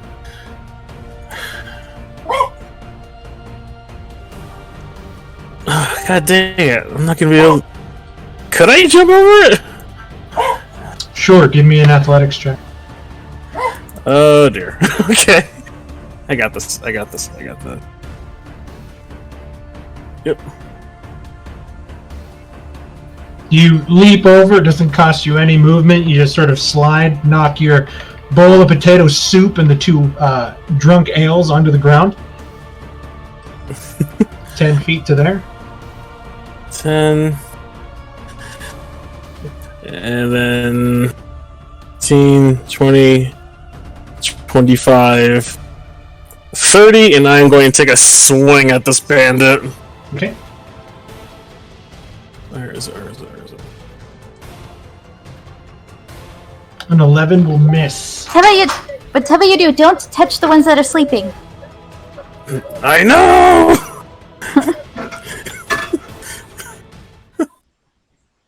Damn. At the end of your turn? That's gonna be it. Calypso.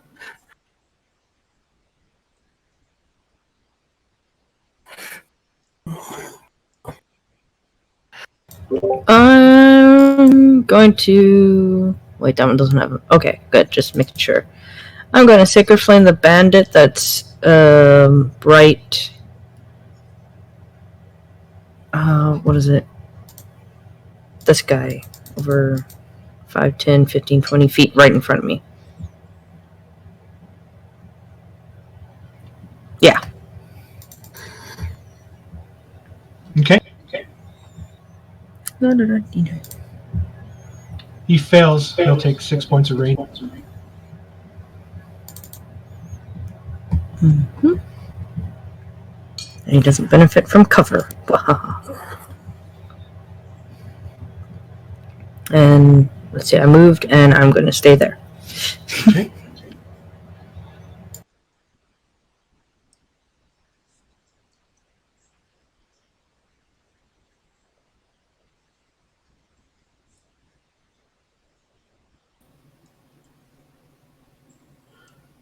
This bandit is going to step up here, and he is going to pull out his light crossbow, and he's going to aim it at you, Calypso. 18.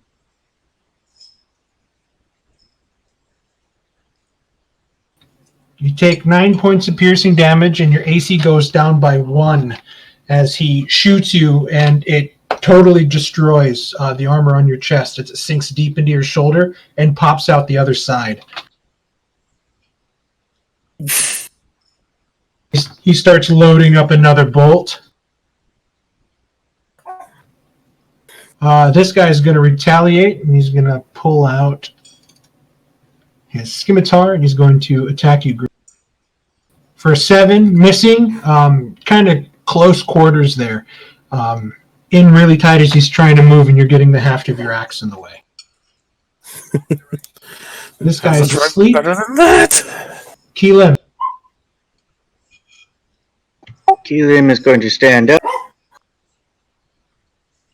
And he's going to throw one of his coffin nails at the... Okay. A 9 will miss as he ducks out of the way and it sticks into the wall.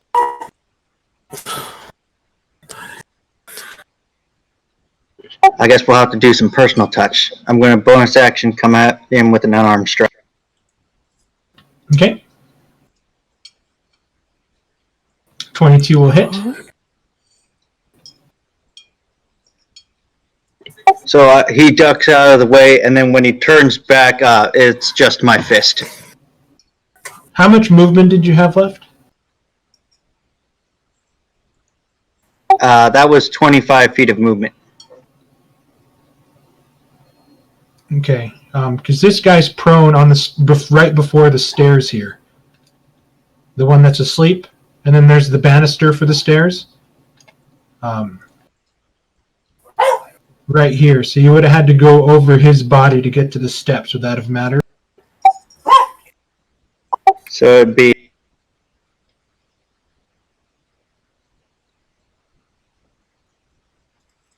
So 5, 10, 15 would be here. And then that would be 20 or 25? That'd be 25 and then 30 to here. Alright, Okay. then I just make it. Cool. All right. And you suck him right in the gut. Is that the end? I will say, that's not how you treat a lady. The half-orc's going to pull out his mace. He's like, I guess I better do something then. 5, 10, 15, 20, 25, 30. I don't think... Do half-orcs have the aggression? No, they don't have the movement speed thing. Half-orcs have they don't die when you bring them to 0. Okay. That's if they don't get outright killed. He's going to have to dash, and he's going to run to there. That's the end of his turn. Son of a...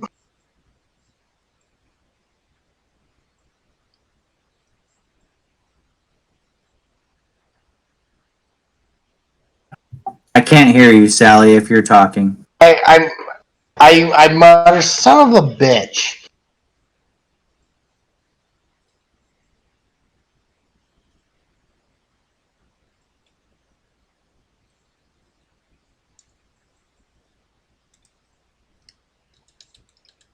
We can use the stairs as the choke point. Hold them back.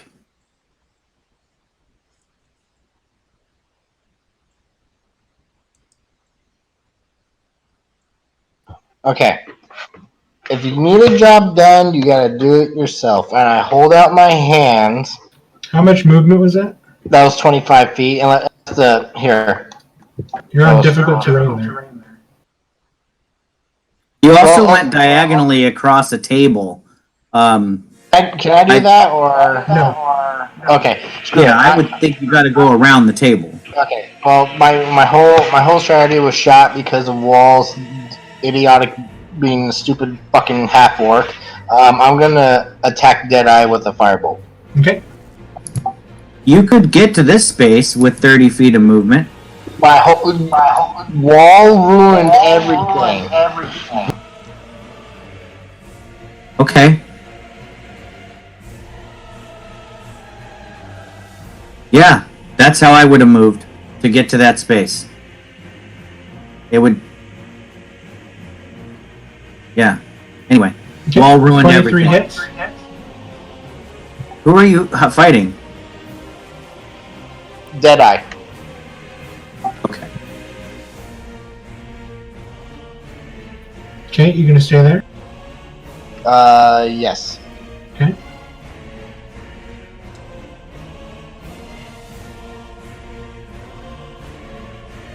God, I really hate this. Give me a second here. Anytime I have to input something, everything just drags down. Okay. It is Clank's turn. So we go 5, 10, 15, 20, and he is going to attack Callista.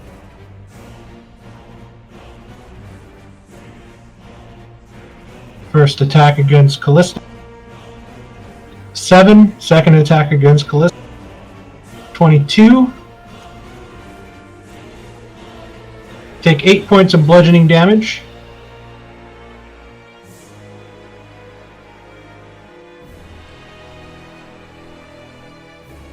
And you guys are watching as the large female half-orc is now sort of kind of looking through the door at what's going on since she heard Clank stomping over.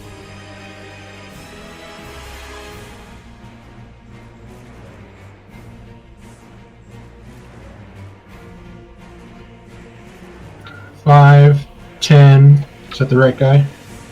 It is. 15, 20 to there. He's going to slash with a scimitar at King. Oh, I was hoping he'd want to kill Wall, but go ahead. 11. That will miss, as I either dodge it or it deflects off my chain shirt. You sort of, as he goes in for the attack, you kind of kick up the severed head of his companion and kind of gets in his way. He kind of flails a little bit. Excellent! That's even better. Clay.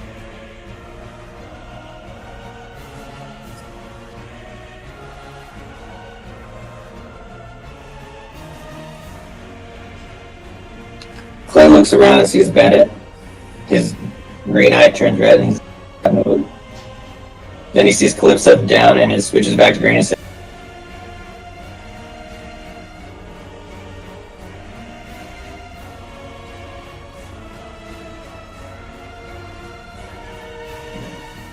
kneel down 1 point to lay on hands to get. Okay. Calypso, you are alive with 1 hit.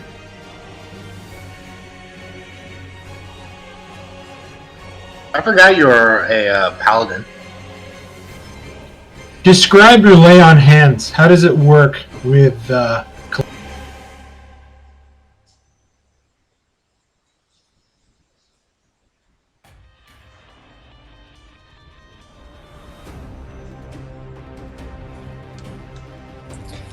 Let's see. I don't know if he's talking, I can't hear him. Okay, we'll go to Tarina's turn. She is going to move here. I'll just put her here for now, and she's going to use her action to lift up the table and use it as cover.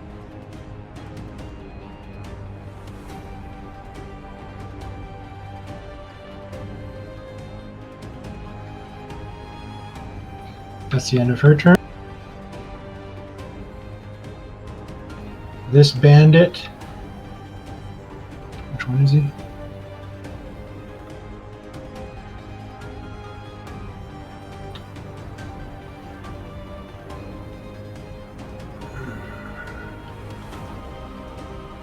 He's going to pull out his scimitar and he's going to attack Keela. 19. That's a hit. Take 5 points of slashing damage as you sort of punch and pull back and you kind of open up your left side a little bit. He comes in and he just rakes it down along your back, sort of cutting a long groove from your shoulder down to your hip. Key limb, it's like he didn't even feel it. And here comes fucking Scrawldar. Yeah. 5, 10, Oh, God. 15, 20, 25, and he rears back for a huge fucking punch. Is he weaponless? He's weaponless. He just has his fists. And he rolled a 1 on his initiative, so he has a he has disadvantage on his first punch. Well, and he's drunk, so he has disadvantage all the time. So here comes his attack, which is just going to be a... And he fucking misses. Just for fun, He punches Wall. And Wall takes 3 bludgeoning from his.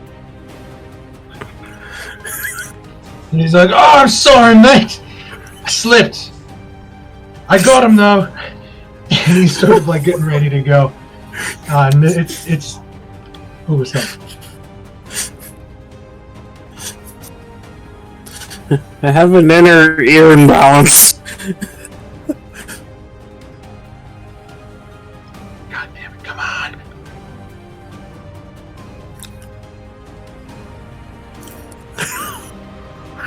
This is the one that's dead. Kanan. All right, so now that I've got some backup here, I'm feeling a little bit better.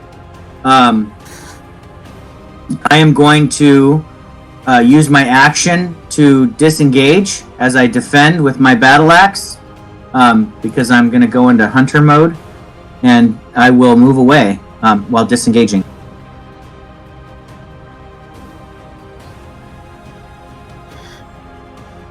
So 30 feet to there. And that's it for this round. As I am putting away I'm sheathing my battle axe on the hook on my back. Very much like God of War style. Getting ready to draw my longbow. Alright, this guy's not at initiative, so I'm going to let him go.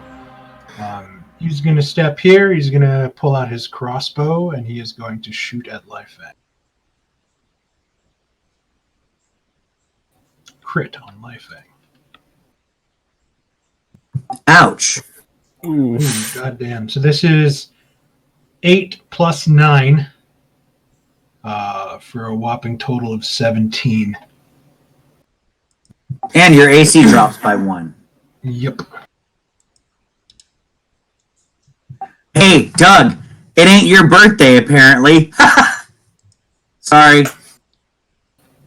He's gonna use the what do you call it? He's gonna use the distraction made by Skruldar, and he's going to attack Wall 3. How much was that total, Mark? 17. 9 plus 8.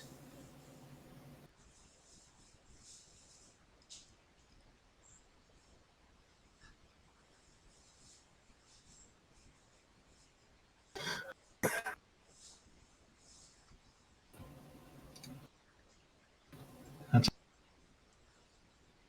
12, and then here comes for 6. So what is that? 12, 18.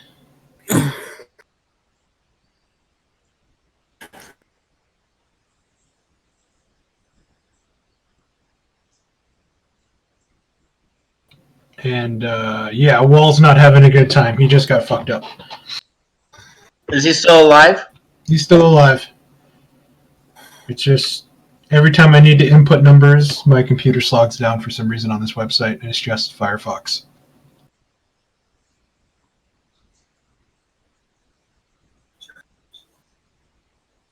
Okay, Callista.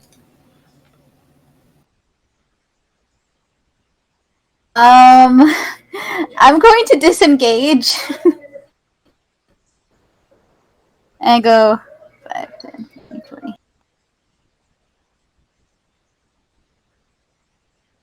Wait, I can't go there. I have to go here. I'll just go right next to Grividuck, I guess, since as far as I can go.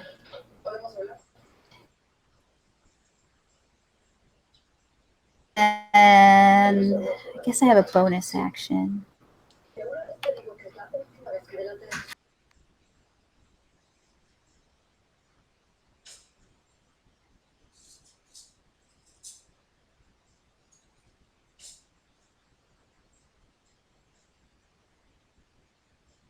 Okay.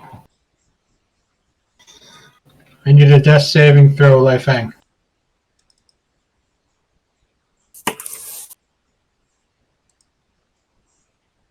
Oh my god. 2 failed death saves. Oh my god, this is oh god.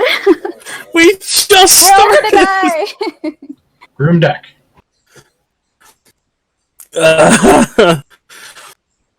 He's gonna take another swing at the bandit and just see if he can't cleave him.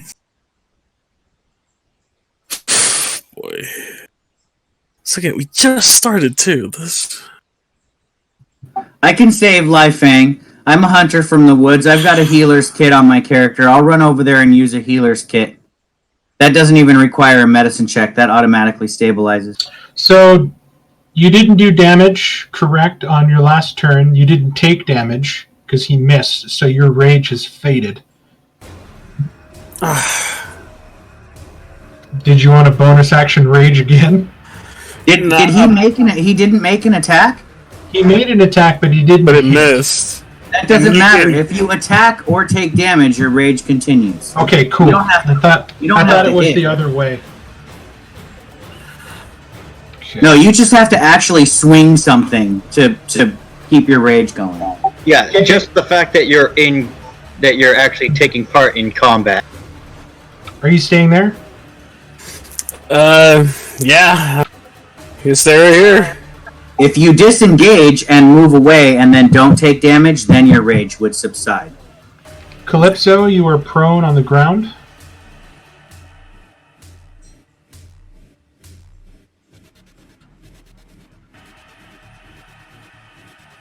Can I stand up for half my movement? Yep.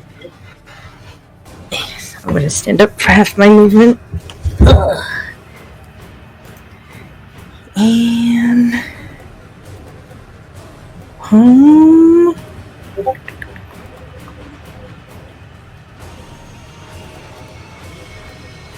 Oh wait, shoot! There's. I need a decision here, Marcy. You're going to take the dodge action. I'm going to heal myself. Okay. With, I believe I have. Oh yeah, I'm going to use Cure Wounds on myself. First level. Yes, please. Are you going to stay there? And I'm going to move back. Or move this way. Okay. Clank is going to swipe at you with his fist.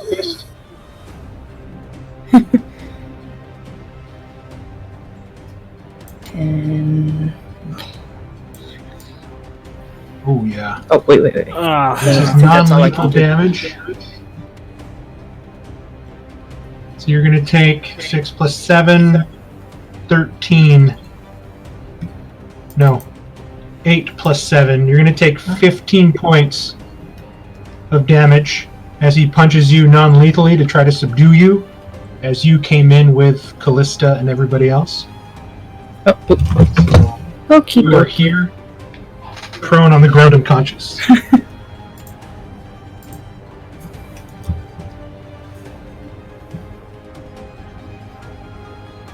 Yep.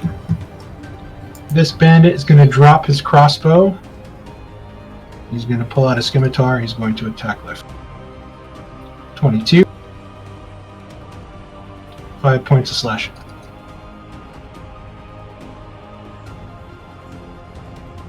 Or Key Lim, sorry, not Lai Fang.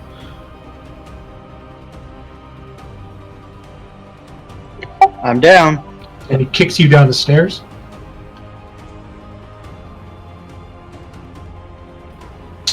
This guy is going to attack Broomdeck. Actually, no, he's going to take a swipe at Callista, who rolled up looking really hurt. 18. 7 points of slashing.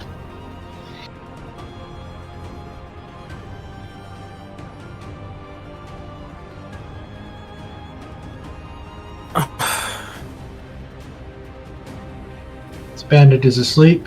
Keelim, I need a death saving throw.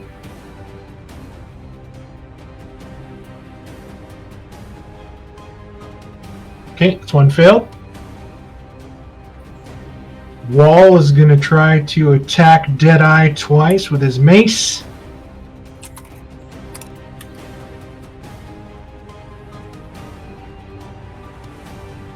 $19.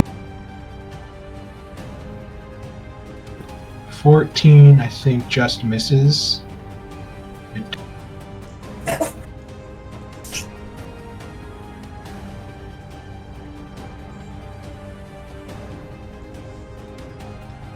Sally, it's going to be your turn. Go ahead and do all this while I'm trying to catch up here. Yep, she's going to move up.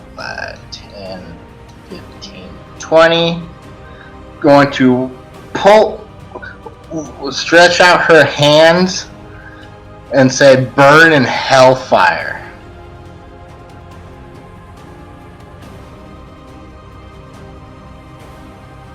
Fucking serious. Okay, so they're going to do death saving or dex saving throws.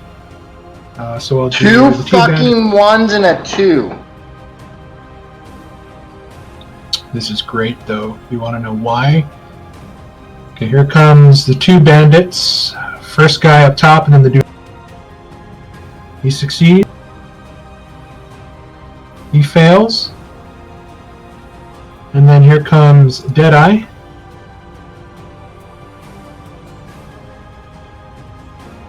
He succeeds. So these 2 will take 2. This guy will take. This is going to take forever.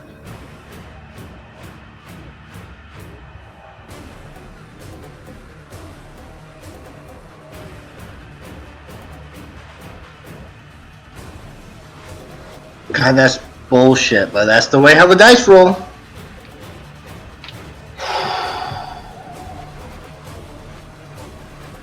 As soon as I can get all these fucking numbers in here, then we'll get to a good part.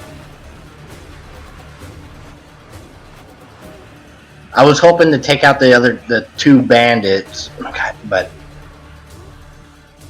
I feel your pain, man. Just wait till you use the 3rd level spell slot on Burning Hands and do like 7 points of damage.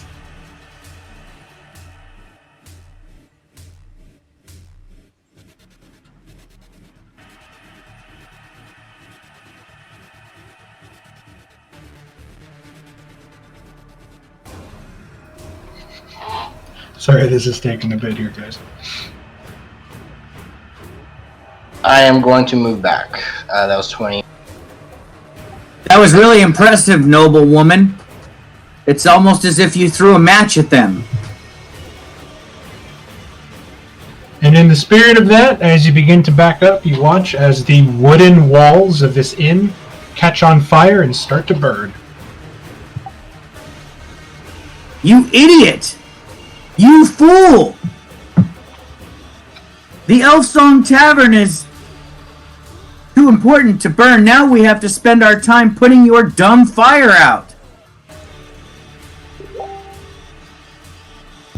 I'm gonna shoot Sally in the back with my bow. Clank is going to step over Callista. We'll just switch spots really quick, and he's going to punch Groomdak twice. Oh boy. 21. Yep. Take 1 point of bludgeoning. Does a 12 hit you? Nope. What's your unarmored AC? 14. Cool. Okay.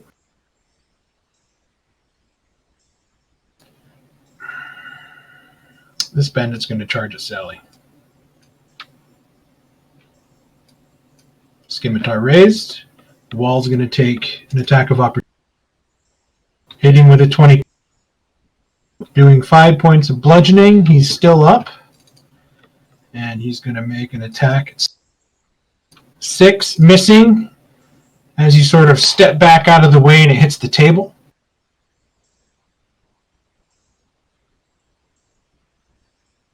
Clay.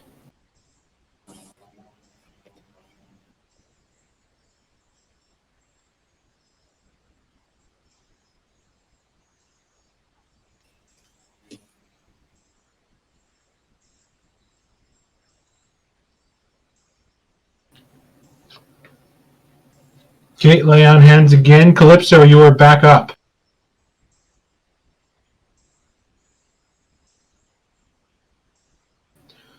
Tarina is going to pop out of cover, and she's going to look at Deadeye, and she's going to shoot him. 20 hitting. 3 points of damage. She needs to pick that up.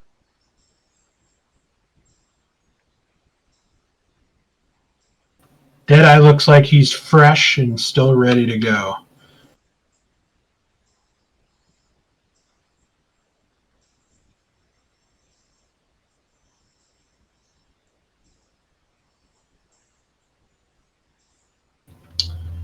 this bandit dead? Where is he? Nope, he's up.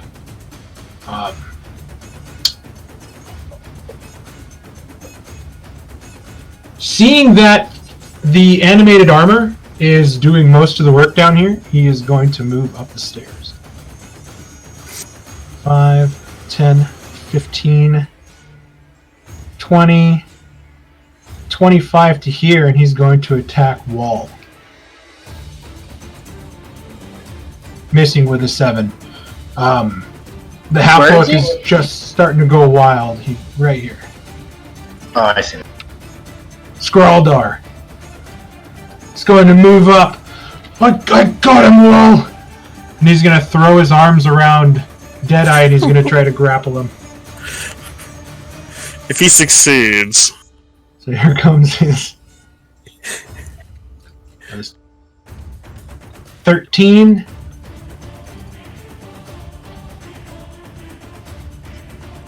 He just gets overpowered and just pushed away, and he kind of falls against this banister, and he's like, "Ah! I almost have him, he's really slippery." Top of round 3. This bandit is going to go 5, 10 through Deadeye space, and then he's going to cut across to here, and he's going to slash at Skrull. Hitting Skrull, doing 2 points of slashing damage, and you see a Skrull, it's like his guts open up, and he's, oh no! And he's trying to hold him in now as he's sort of leaning against the banister, beginning to bleed. That was a lot of... Kaden.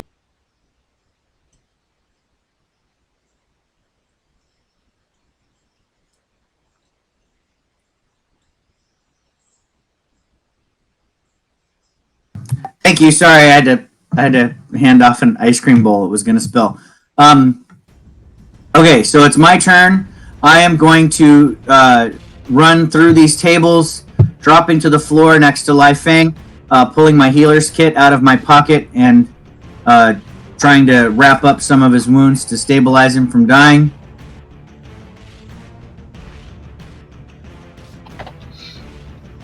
So I will drop prone and use my action to keep Lai Feng from dying. He is now stabilized with 0 hit.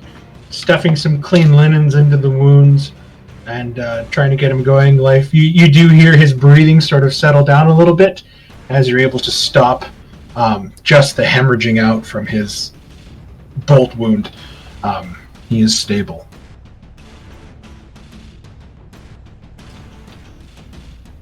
Deadeye is going to take 1 Scimitar slash at Skrull. Bye-bye, Skrull. Cutting off his head as the head bounces down the stairs, like flying over the banister down the stairs, stopping on the second landing.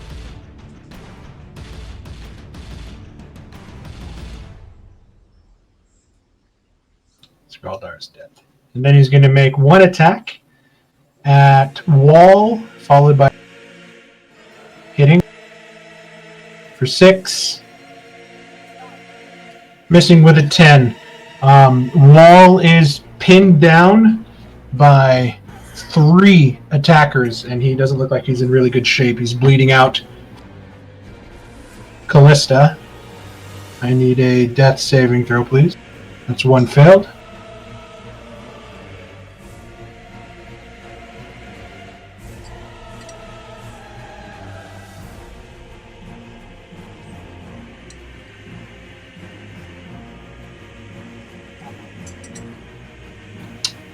Lai Feng, you're still unconscious. Grindak. Boy. Honestly, don't know which one to focus on more this time. Guess I can take another swing at the bandit, because he's the reason why Callissa's on the ground. Okay. Please, please, please, please, please.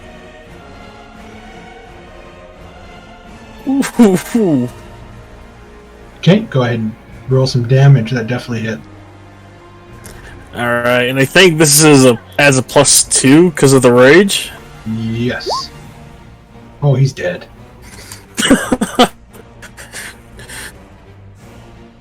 You get him right in his shoulder at his clavicle and just drive it down into his waist. And you hear this sickening suction of his body pulling apart and just Tarantino blood everywhere. You hear from behind the bar, "Come on, I just cleaned this place the other day." Sorry! just pulls the body aside from the axe. Calypso. Oh, did you want to move? Did you want to stay there? Sorry.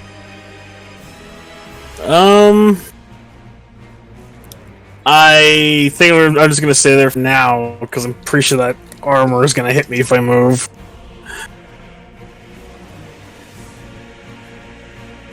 Okay. Calypso. You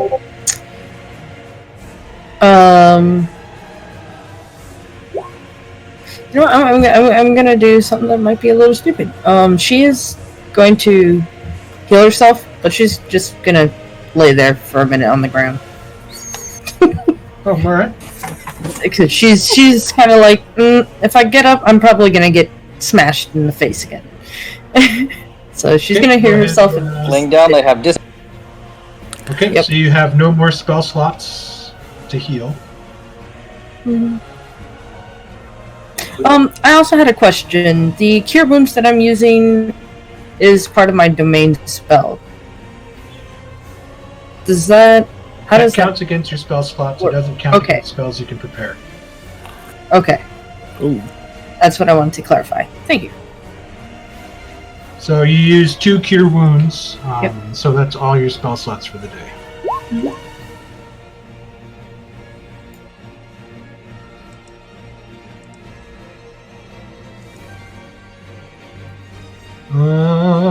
Watching the guy just yeah, he's gonna go 10, 15, 20, 25. And you said you're still laying down?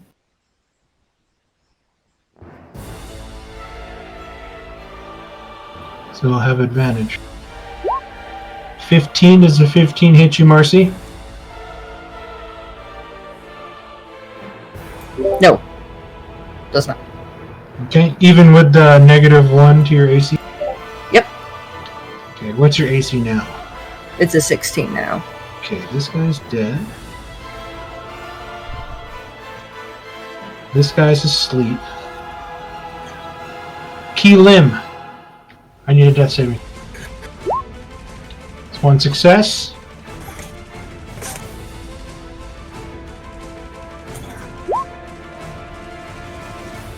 Wall's gonna swipe out at the one north of him.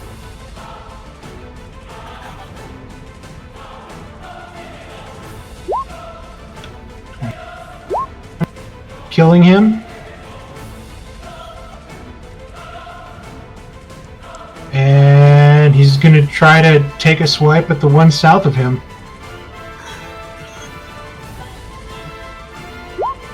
Missing with a 9. He's just bleeding too much, and you're watching the life force lead him as he's standing up here trying his best to earn the money that he's not going to be able to spend.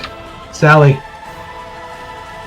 She's gonna look at the bandit in front of him, and poison gas exudes from her ruby amulet necklace. Okay. Does poison spray?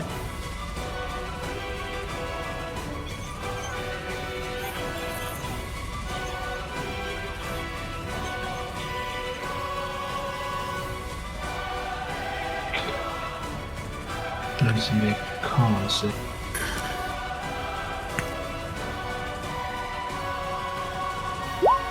15. Fuck you. Will he take half damage or no damage? No damage. Is a cantrip. Okay.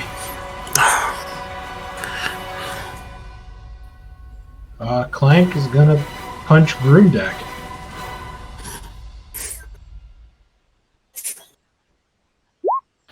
Missing with an 8. Missing with a 12.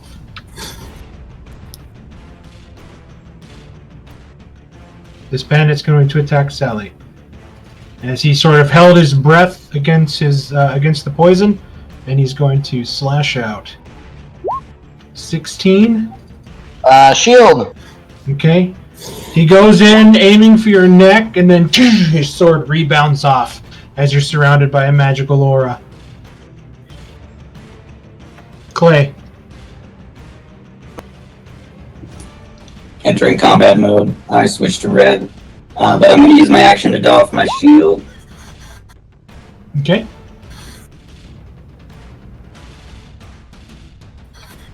Tarina loads another bolt. She's going to shoot Deadeye. Oh, get the fuck out of there, Wool. How You got many nothing to crits are prove? you gonna roll tonight? Well, you want me to roll this against you? So that's 8 plus 8. 8 plus 8 for 16.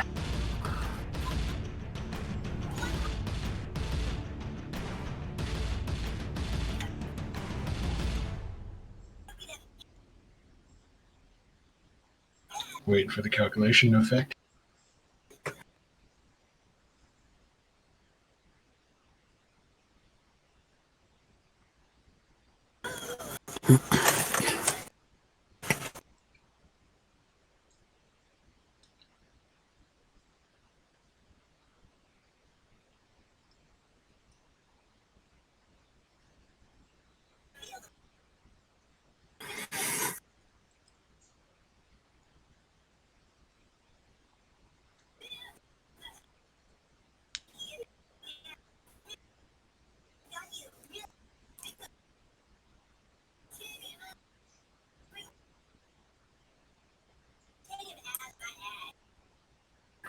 Alright. This guy's dead. Scroldar's dead. Off of, is it round 4 now? This bandit's going to try to finish off Wall. Missing with a 13.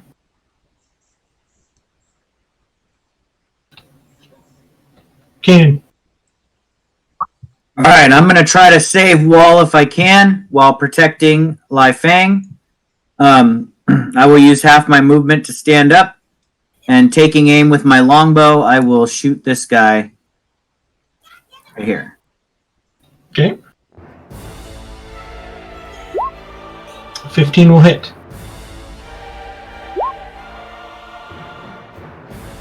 Doing just 5 piercing. It And, takes him in his left shoulder, and he looks like he's in bad shape. Like he looks at you, and he's like, "Arr!" And he's sort of holding up his scimitar, and he's looking at his hand his arm that he can't even move, just because like you pinned him right in his shoulder socket, so he can't even move. He's in so much pain. He doesn't look very well. He got really pale.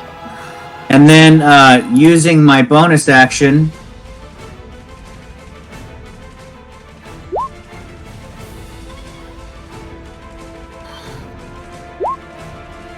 I will give myself a second wind of energy to continue the fight. Okay. It's Deadeye's turn. Deadeye is going to try to finish off Wall. 24 is going to... And Wall goes down. Just an upward thrust through his abdomen, up his chest, just opens him up as he sort of turns. And he sort of looks over towards you, and he sort of has this silent, painful scream as he falls to his knees and then down on the ground dead. The gold that he took to help fight alongside you sort of jingling on his belt as he hits the ground hard.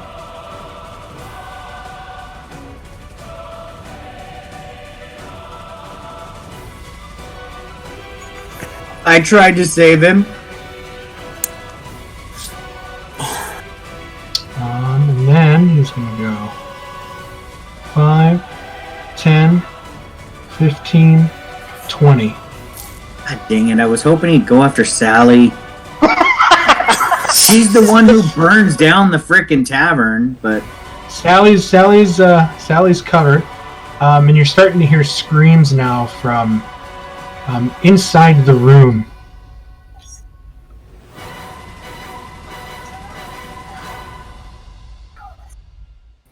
All right, here comes a scimitar and a dagger attack against you, since you have your longbow. Missing with a 10, and here comes the dagger follow-up, trying to get you right in the eye. 19. Ooh, that one will hit. And Jesus! And he drives the dagger in, and he starts. Wait, he's doing an offhand dagger attack, right? Why is he adding his modifier unless he's a 2-weapon fighter? I don't know. It's a bandit captain. It's the stat block. All right, damn it. You can take the 3 off if you want. You can take the 3 off. No, if it's in the stat block, it's your birthday. that's Go fine. ahead. It's your birthday. Go ahead and take the 3 off. Oh, don't Alright, give I'm him gonna that crap! It's your birthday. However, you do lose 1 AC. Because that was. No, I'd rather take the 7 damage then. And he are sort of already lifts you. He lifts you up off the ground a bit as you sort of press your hands and your longbow against his forearm. As he kind of lifts you up. Oh, it's 1 AC anyway, because he did max damage with a dagger. Yeah, okay. So you can take 4 damage in the 1 AC, or you can take the 7 damage and no AC. How about that? I'm going with the latter, because I'd rather have less of a chance you hitting me overall. Okay. Callista, I need a death saving throw. This is all Callistus and Laofeng's fault. Okay, so that's 2 failures. Laofeng, go ahead, Laofeng, roll a d4.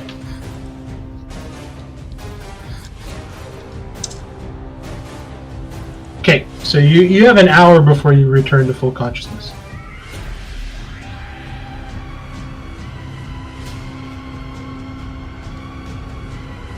Room deck.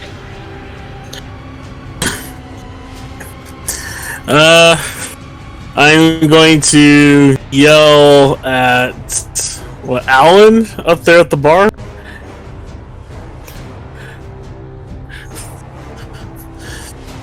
I'm gonna yell, "Call him off! Just call him off!" as I try to take a swing at Clank. You lot attack the waiters! We didn't!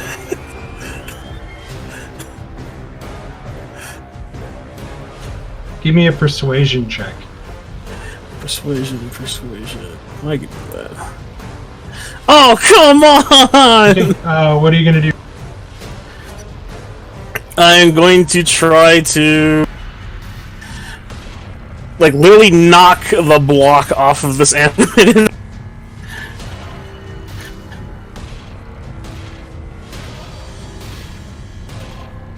Oh boy. Please work. A 19 hits. Okay. It's about 15, 17?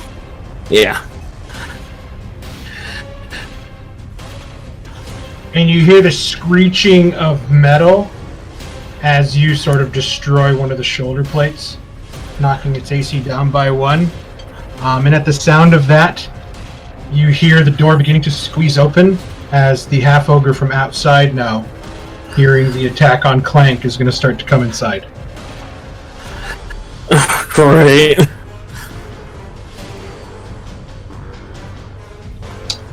that the end of your turn? Yeah.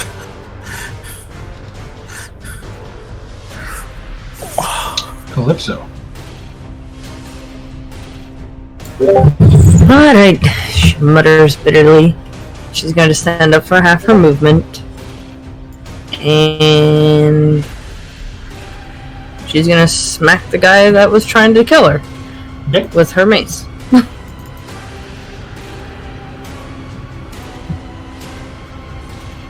Oh. For 19. That hits. And he's going to take 6 bludgeoning. He is just barely alive. You know, Summer Form is usually a lot better at this than I am. But whatever.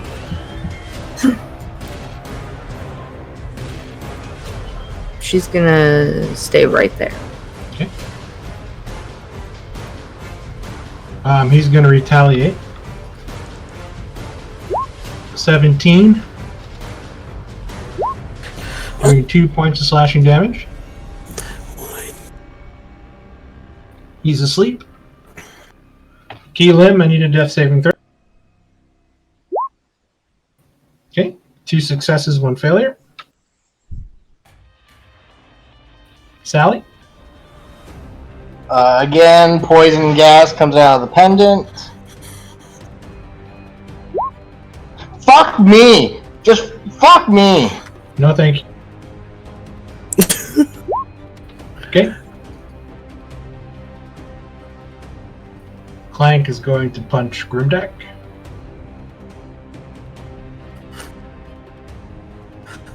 Yep. 14, just hitting, I believe. Yep, that's a match. He punches you in the ribs, crack! For 8 points of bludgeoning damage. You half that to 4. And then he's going to try to sweep across your jaw, trying to get you to stop. 20. Yep. And you take 2 points, an additional 2 points, as he runs his metal knuckles against your jaw.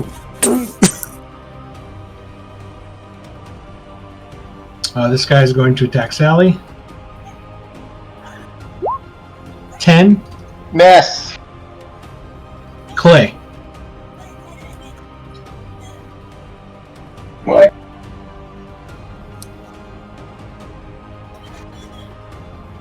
Okay, he's going to take an attack of opportunity. Missing with a 13. And 1 point of lay on the hands to Callista. Callista, you are up, cognizant, and you see that the large animated armor is now attacking Groomdak, trying to get him to behave.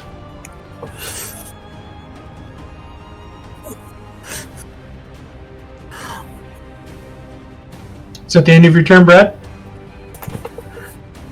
I think I used 15 feet to get there, so I'm going to use the other 15.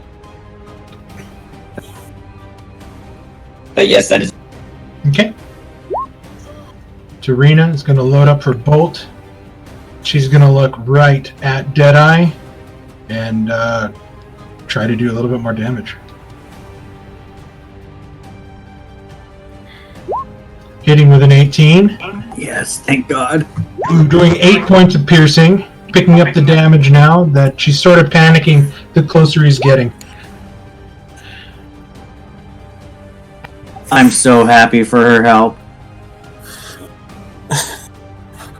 This dude gets 3 damn attacks against a first level character. I know, The odds right? are very, very against me. It's I don't get 3 attacks until like level 12, I think, so I am way outmatched. It blew my mind when I was reading this, and I'm like, a bandit captain? I was like, oh. Yeah, that's pretty harsh. That's what I said. I'm just going to run this as it says it, and there's 8 people in this group, and I think this module is set up for 5 to 6. So I was like, well, that means all the bandits that come with him will have to take part. Is this guy dead? He's barely alive, and he's going to limp over towards Sally. He's going to raise his scimitar. He's going to try to bring it down on her. 21. 4 points of slashing, Sally. I'm up. Kanan. Alright, so in a little bit of frustrated rage because this guy stabbed me, he shanked me good with that dagger, lifting me off the ground like that. I'm bleeding all over the floor. I throw my bow at his face, drawing my my great axe. That's just for flavor. I drop the bow. Give me a dexterity check. Okay, I'm just flinging it at him while I draw my battle axe.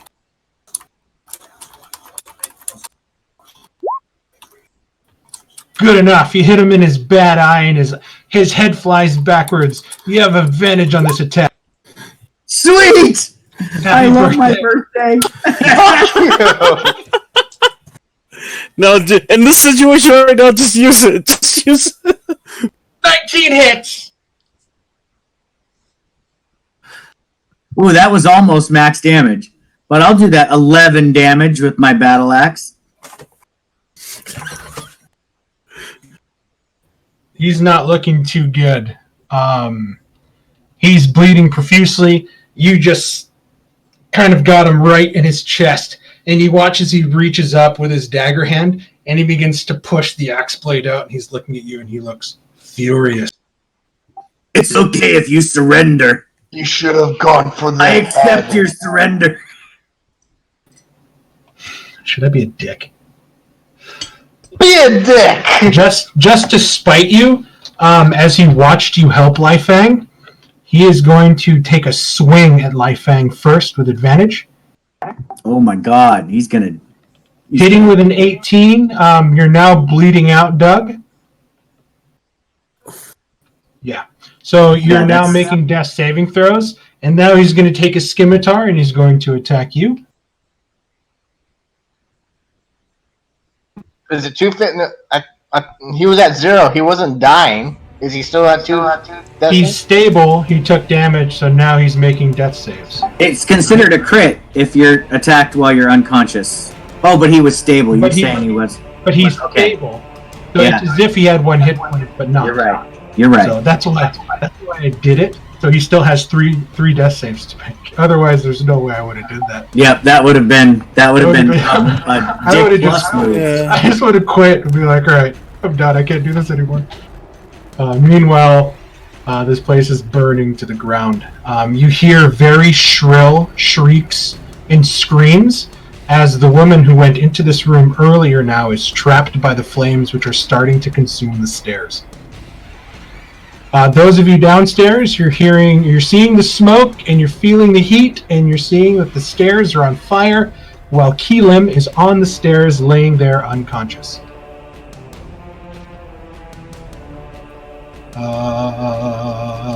I still have 2 attacks to make. You do. You thought I was going to forget, but I didn't. You were welcome to forget. I wasn't going to remind you, Mark. It's your birthday! Here comes an... Missing with an 11. Your adrenaline flowing, bleeding. You feel you're moving faster than ever, and it's just your survival instincts trying to keep this guy away from you as he takes his dagger and he's going to try to ram it in. Oh, ouch. You take 7 points of piercing damage. He drops me. And he kind of kicks you off. And then he looks over to Tarina, who starts backing away. Callista.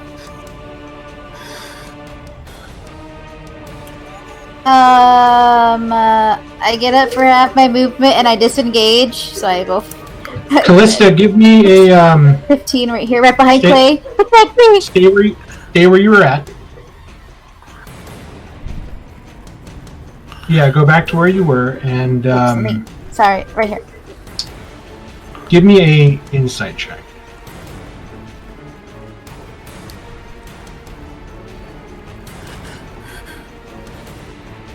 What, bro?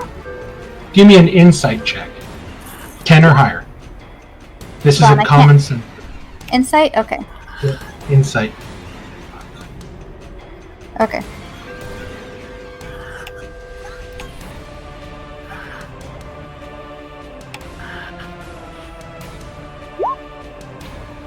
I don't know anything. I will say that you know that the armor began attacking once one of the waiters fell. So you're thinking that if you help the waiter, he might back off. You can go ahead with your turn.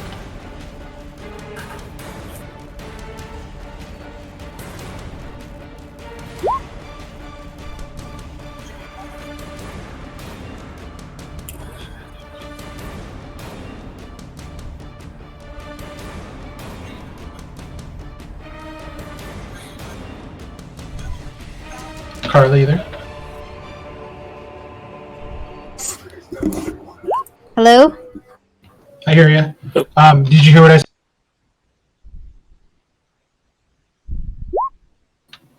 Can people hear me? I can hear I you. hear you just fine. Did everybody hear Carla? It goes in and out. Let me just. No I problem. hear Carla. She might be refreshing. I can hear you fine, Carla.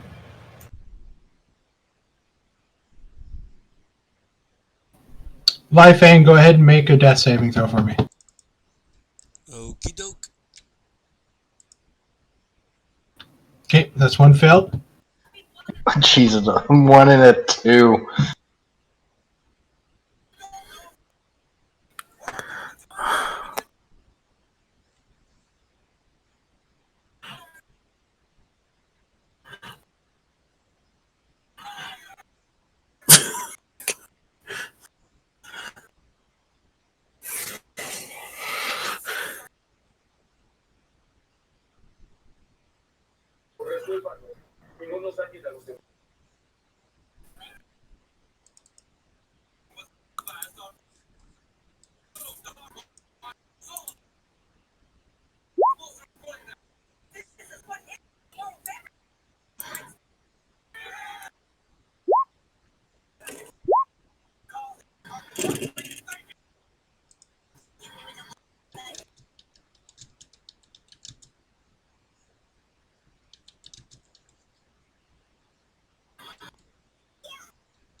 Okay, I guess, could I get onto the table and get over to him? Well, I only have 15 movement, but I guess. I mean, you can stand over the sleeping person.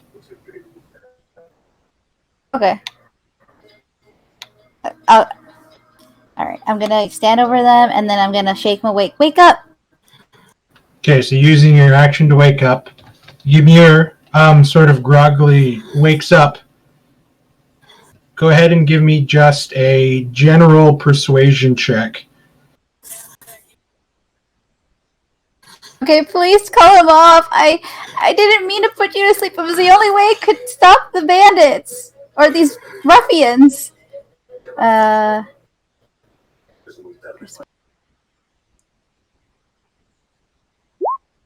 my god! What the Okay, he sort of tilts his head at you a little bit.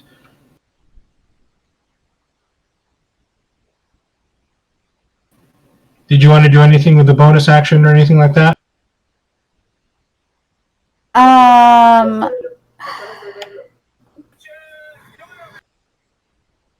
don't think I have any more bonus actions. Okay. Grimdak, you're watching this sort of communication go down.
Because Callista shook him awake.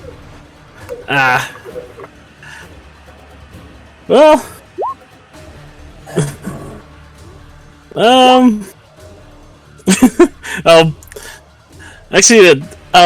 I'll probably just yell. I'll actually just probably just yell. He's a white. Call him off. Just call the goddamn thing off. And you're seeing the waiter on the ground with like wide eyes looking around now. Yeah, and Okay. this can be ready. And let's see. So that's. Yeah, I'm just gonna stay right there for this bandit here. Okay. Calypso.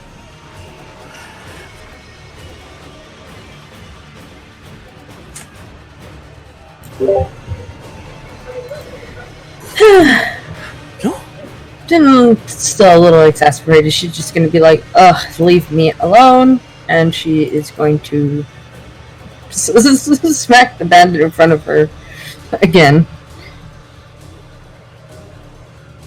4-6. Stop.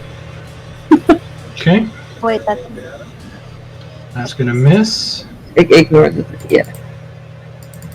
And he's gonna duck and he's gonna retaliate. Mm-hmm. Missing with a 13 as you get your weapon out of the way and I guess we're just playing this cat and mouse game. he's asleep. Keelan, I need a death saving. 2 failed, 2 successes. Sally.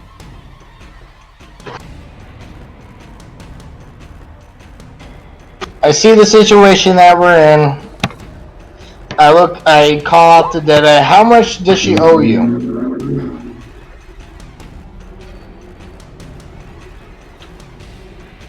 She owes me 10,000 gold!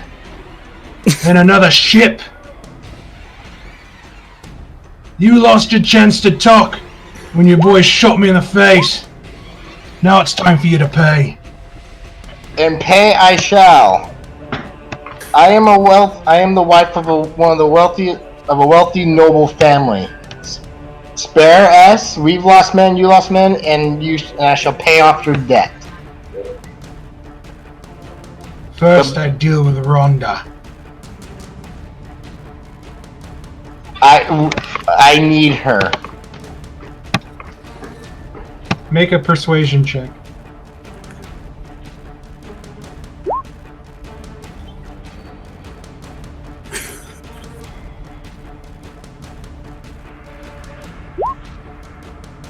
Okay. On Clank's turn, the waiter's gonna hold up his hands. Wait, stop, I'm okay. And he sort of stops as he's getting ready to rear back and punch Callisto. And he kind of stands. That's the end of his turn.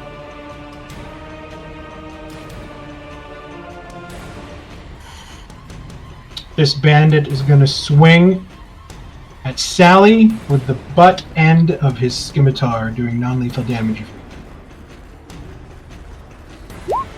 Missing with an 8. Yay, miss. Clay.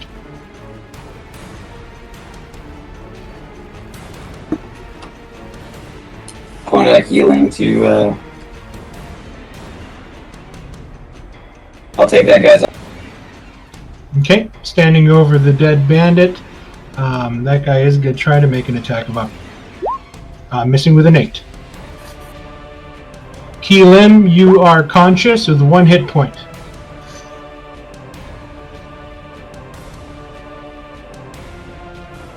Clay needs to get up the stairs. Yeah, we gotta get him up. Oh man. I can try to clear the way. 1 point left. Who gets my?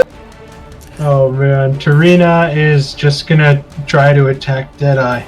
Why won't you die? If you. God damn it. Okay, so that is 9 plus 3 for 10, 11, 12. Is he still alive? Just barely. You know, God. He's the MVP, man. She has done so much freaking damage. I wait. just diffused. God, people are stupid. Are you sure you just diffused it? He's still attacked. I don't think you defused shit. I was working on it, but working on it. But she made that impossible now with her careful aim.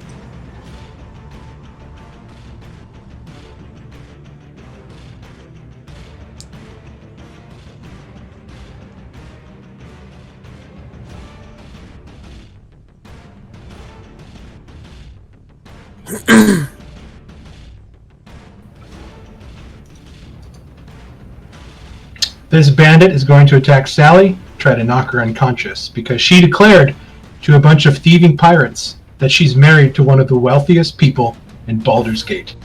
And she persuaded the hell out of them that that was true. Oh no. Missing with a 4. Did he attack his buddy? Whoever attacks this guy has...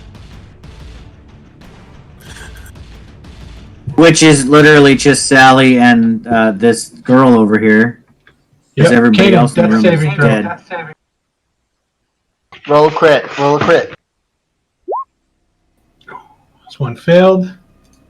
It's Deadeye's turn. He's going to point to her, and he's going to look at his 2 bandits, and he's going to be like, "Take care of her! We're taking her back to the ship." I thought you said you needed a ship. And he starts stalking towards Rhonda, and he's going to try to kill Tarina.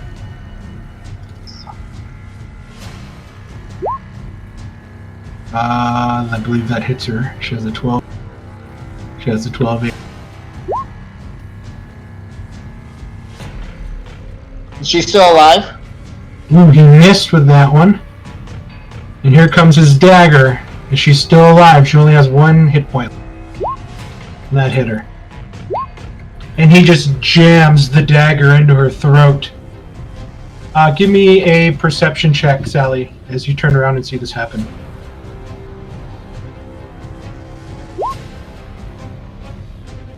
You see his lips moving, but you can't make out the words as you're desperately trying to defend yourself from these 2. But Tarina is dead.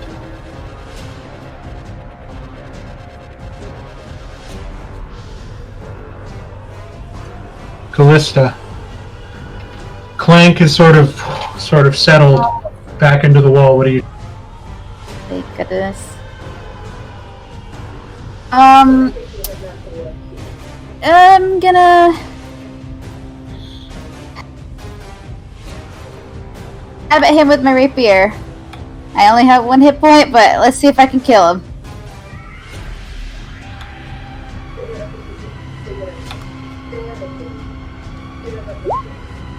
"21 hits."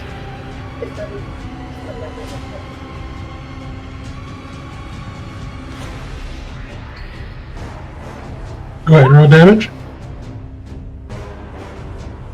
Yeah, it's taken a while to...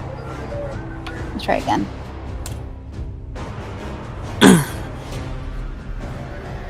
Now it's like lagging. It's not even like I've clicked it like twice. There you go. 9 damage. You insert it right in between his ribs and just right into his heart. And he's sort of eyes wide in surprise as he looks at you, Calypso. And then he sort of coughs and like a spray of blood comes and he's sort of like, "Oh, gross," as he just sort of slumps to the ground, and you see behind him in his stance pulling out her rapier is Callista.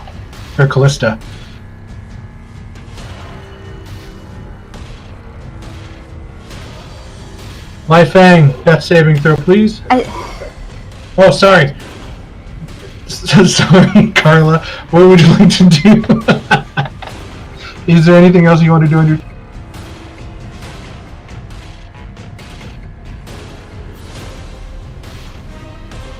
Carla, can you hear me?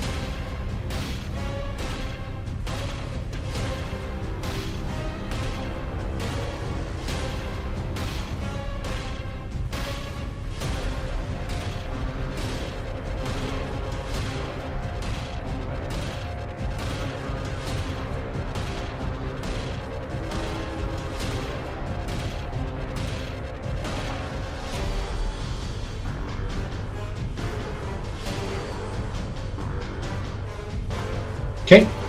Life Fang, death saving throw, please. Okay, that's 2 failed. Grimdeck. You watched as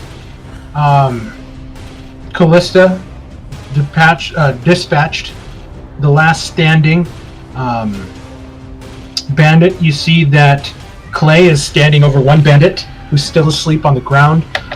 Ki Lim is being shaken to consciousness. The animated armor has stopped attacking, but the stairs are on fire, leading upstairs, and there's still the sounds of battle. Get up there! And he's gonna try to brave the flames and just try to run up there. Okay. Do me a favor, make a Constitution saving throw. Alright.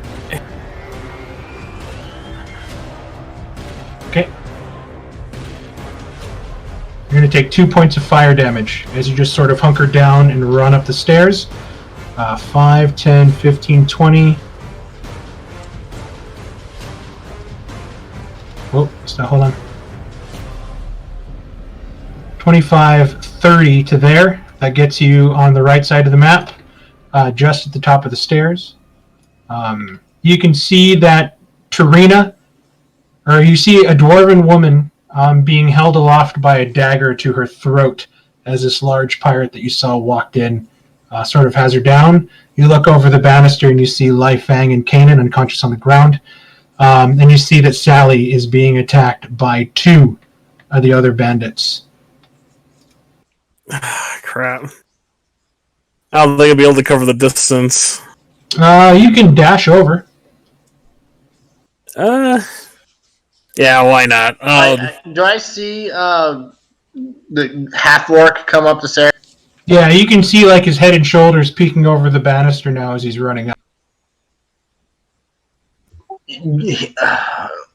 Get those 2 idiots up.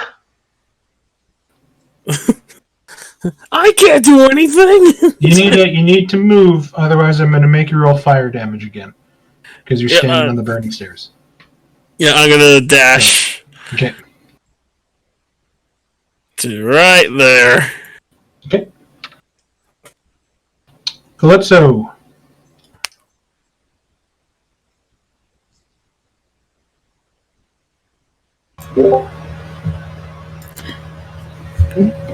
Judging Callista's words, and probably against her better judgment, she too is going to head up the stairs to see if she can help retrieve the other 2 that are up there. Okay, give me a Constitution saving throw. Right, okay. Where is my con? Okay, you're going to take 3 points of fire damage as you run up the stairs. So, 5, 10, 15, 20, 25, 30. You're going to have to use your action to dash to get off of the stairs. Yep. 5, 10, it's 15 feet to the top. You're on the right side of the map. You have 15 feet of movement left, and currently where you're standing, that is on fire. Okay,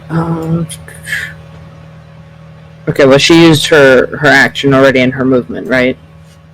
He said you had 15 feet of movement left, I believe. Okay. Okay, sorry, that part cut out. So you'll want to get out of the fire. Yeah, so you have to move, otherwise I'm going to make you roll again if you stay there. Shoot. 5, 10. Shoot. Okay, so it's here. Hold on. Are dead bodies difficult terrain? Okay, well, here, I'll go this way. 5, 10, 15. There you go. Okay, out of the flames, you're doing okay. You do start to hear a noise over here, like somebody's opening this door. You also hear panic screams as this wall is being engulfed in flames, and it sounds like there is a person trapped behind that door. Great. This guy's dead. This guy's asleep. Key Lim, you are conscious with 1 hit point as the smoke and flames are creeping down the stairs. Everybody downstairs is starting to go batshit crazy, and they're getting ready to run out of the tavern. I'm going to spend half my movement to stand up. I'm going to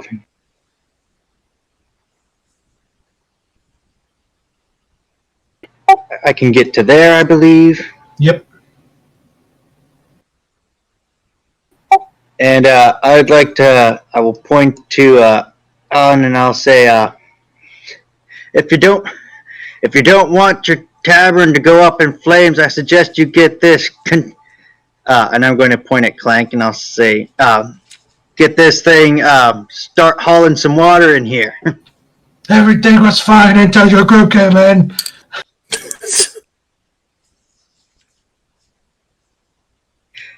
That's in the past. What you need to concern about is the present and your future. You still have an action. Did you just want to use it to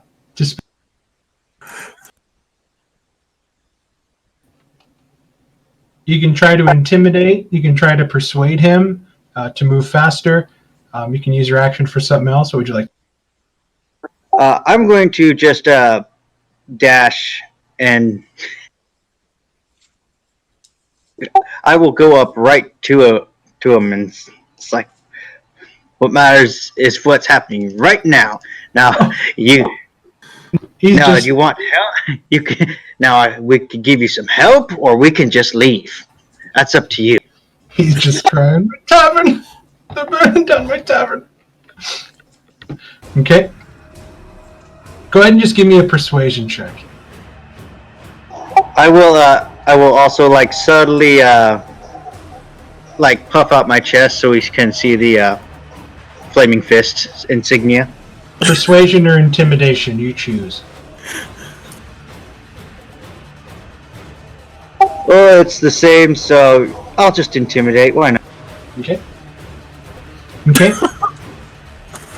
He does kind of back away a little bit when he sees the badge, but you can see he's not physically intimidated, as you're covered in bruises and blood. So I am not a very intimidating person. It's like, maybe I can take him. Okay, good turn, Sally.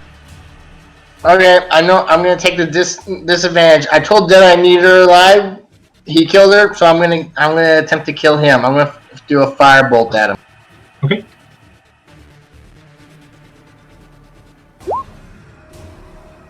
$16, I believe, hits. And you hit him right in his milky eye, and just like rotten fruit, his head just kind of explodes outward, and he kind of falls to the ground. And you hear these two sort of scream out. And then I turn to him and I speak in Infernal, leave or I shall claim your souls as mine. You see the other one kind of growl, I don't know what the fuck you're saying. Hoping they would run. Clank is staying. They can't really run with me behind them. This bandit is just going to try to kill you. Missing with a 9. Clay.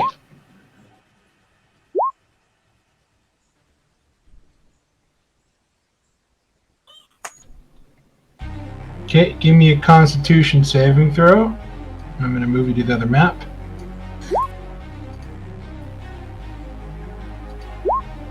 You'll take 1 point of fire damage.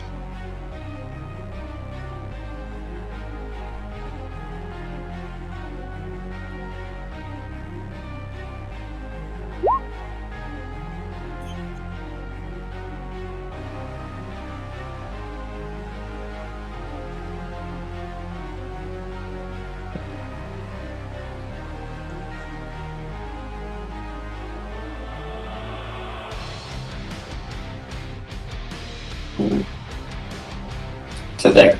So I think I passed one bandit, so Okay, he'll try to swipe out. Missing with a 12.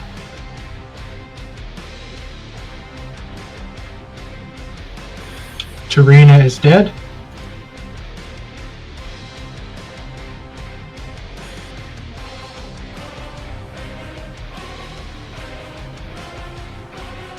This bandit's gonna just try to attack.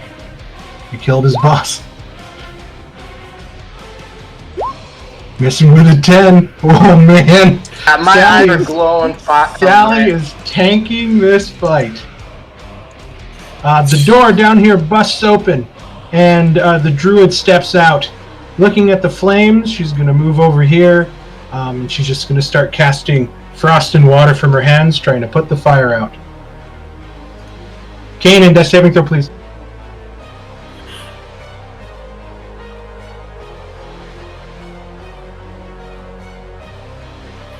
Okay, one failed. That's 2 failures, so I die on the next roll if it fails.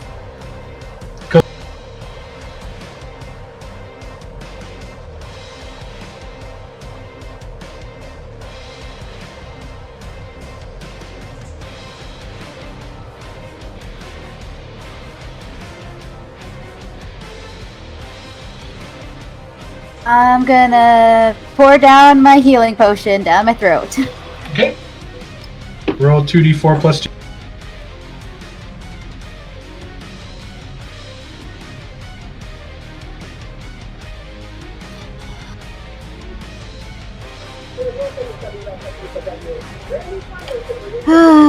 Yeah, it's just roll 20 is just being really slow, but okay.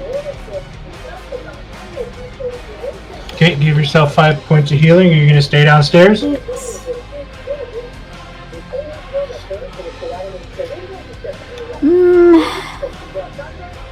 Yeah, I'm gonna help try put out the fire. Oh man, this is a crazy fun fight. Okay, you start running towards the kitchen area where they have the water barrel set up. Lai Fang.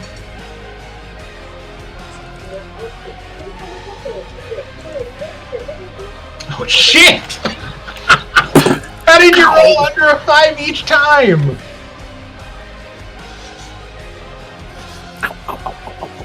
Wait, is that 2 or 3? That was 3. Did you? I don't think you rolled under you rolled under a 5 3 times, didn't you? Yeah. Holy shit! That's the first time, literally, I've ever seen somebody die from 3 straight rolls like that. Actually, Dalian, same way. I thought he kept dying from splash damage and being attacked. Yeah, I thought Yeah, one of them was splash damage for Thalian. Yeah. Man, this is crazy. This is the most intense fight. I love it. Okay, Clay, you get down, and just as you're ready to sort of get to Lai Fang, you watch as he sort of goes stiff and then relaxes, and he just head lolls to the side, and you see his chest stops moving. Grimdak, you look over and you see Clay kind of stop, and you look and you see Lai Fang has expired. What do you do? Gonna let out a bit of a roar, and he is going to cleave the bandit right in front of him in response. Mark, I hate to ask, is the bandit with the wrench still have advantage on? Oh no, nobody attacked him. No. It's been passed us. There we go. Okay, go ahead and make your attack. Yeah, that definitely hits. He's dead. Crap. Yep. I don't think I should roll damage. Go for it. See how much it is. You could cleave into... Oh yeah, you could cleave. Yeah, I am cleaving this guy. So yeah, that's... technically, that's 25. Yeah, it is, because it's still raging. Well, no, let's see here. 15... Yeah, 25, either way. That's pretty awesome. Sorry, Doug. Fuck. Doug's like, you just wait, Mark. I've got like 27 elves that are nigh indestructible. That's what's coming now. Play the dwarf next. I do have some badass elves. I was trying really hard not to play an elf. I know, it was everything you could do to resist. This is good though. I was having a lot of fun role playing with Lai Fang. Well, hold on. The count has not. The session's not over. Let's continue. Calypso. You see one person still alive fighting Sally, but Groomdack's over there. You also see that Kanan is in need. As the druid behind you is sort of shooting out water from her hands and stuff, trying to put this fire out at top. Okay, so the person behind me is non-hostile, right? The brown bug. Not attacking you. She's attacking the fire, trying to keep the place from burning down. Those of you downstairs can see like water now pouring down and cascading down the steps, and the smell of like damp fire smoke, sort of hitting your nostrils like a campfire. So, okay, so the thing is dead, and Cannon is just passed out, right? He's unconscious, but he's making death saves. He's bleeding out. He's not stable. Okay. His body's starting to twitch and convulse.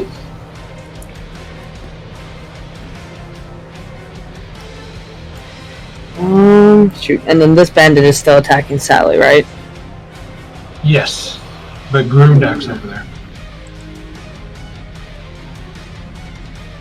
Shoot. Okay, well, Clay's over there.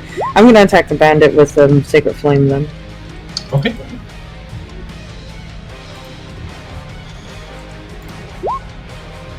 It's not the choice I would have made as a life cleric, but you do you. I was like, oh, shoot. Okay, so he succeeds. Okay. Are you gonna stay there? She's gonna make her way over here. Okay. This guy's still asleep. Keelan. There we go. I guess I will help with dealing with the fire. So you grab a bucket sitting next to the ground that they usually use to sort of clean up. Oh, here, I'll do this. I'll go and wake up this other waiter. Okay. I'll be just like, hey, buddy, your tavern's on fire. You should do something about that. And everybody's running out screaming.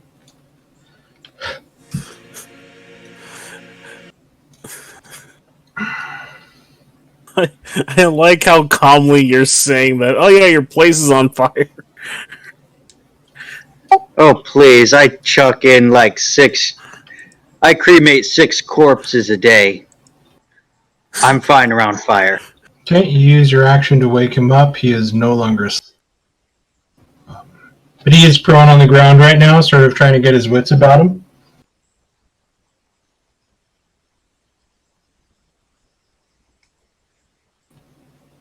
Alright, that's all I'll do. Okay. I'm gonna look at this final bandit. He didn't run, so I'm gonna poison comes out again, and hopefully he dies. He fails. Oh, there's that big damage. Big damage on the guy. Big damage on the guy that had 1 hit point left.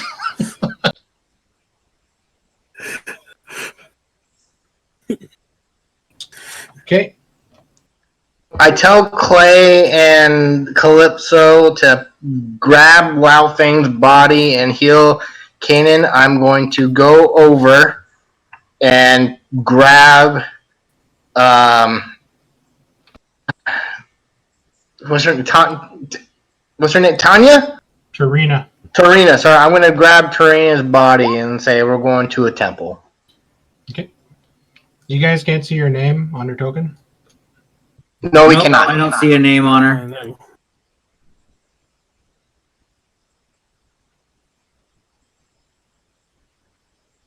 Now I see it. The only person whose name I didn't reveal was the one person you guys needed to know who the fire was. God damn it. I assume that's because you wanted us to actually roleplay finding her without knowing exactly which person it was. Well, I assumed you guys would have did that anyways, but that way you guys could have saw the names and like at least sort of when I said a name, you guys know, oh, okay, that's who that is. That's Clay. what I was doing, but it's just after I couldn't. Goddamn! After all this fight, I just couldn't remember her name. I actually didn't know that was Tarina until she went all the way to the back of the room. I didn't realize that's who it was. Lastly, on hands, the glow and the crystal kind of.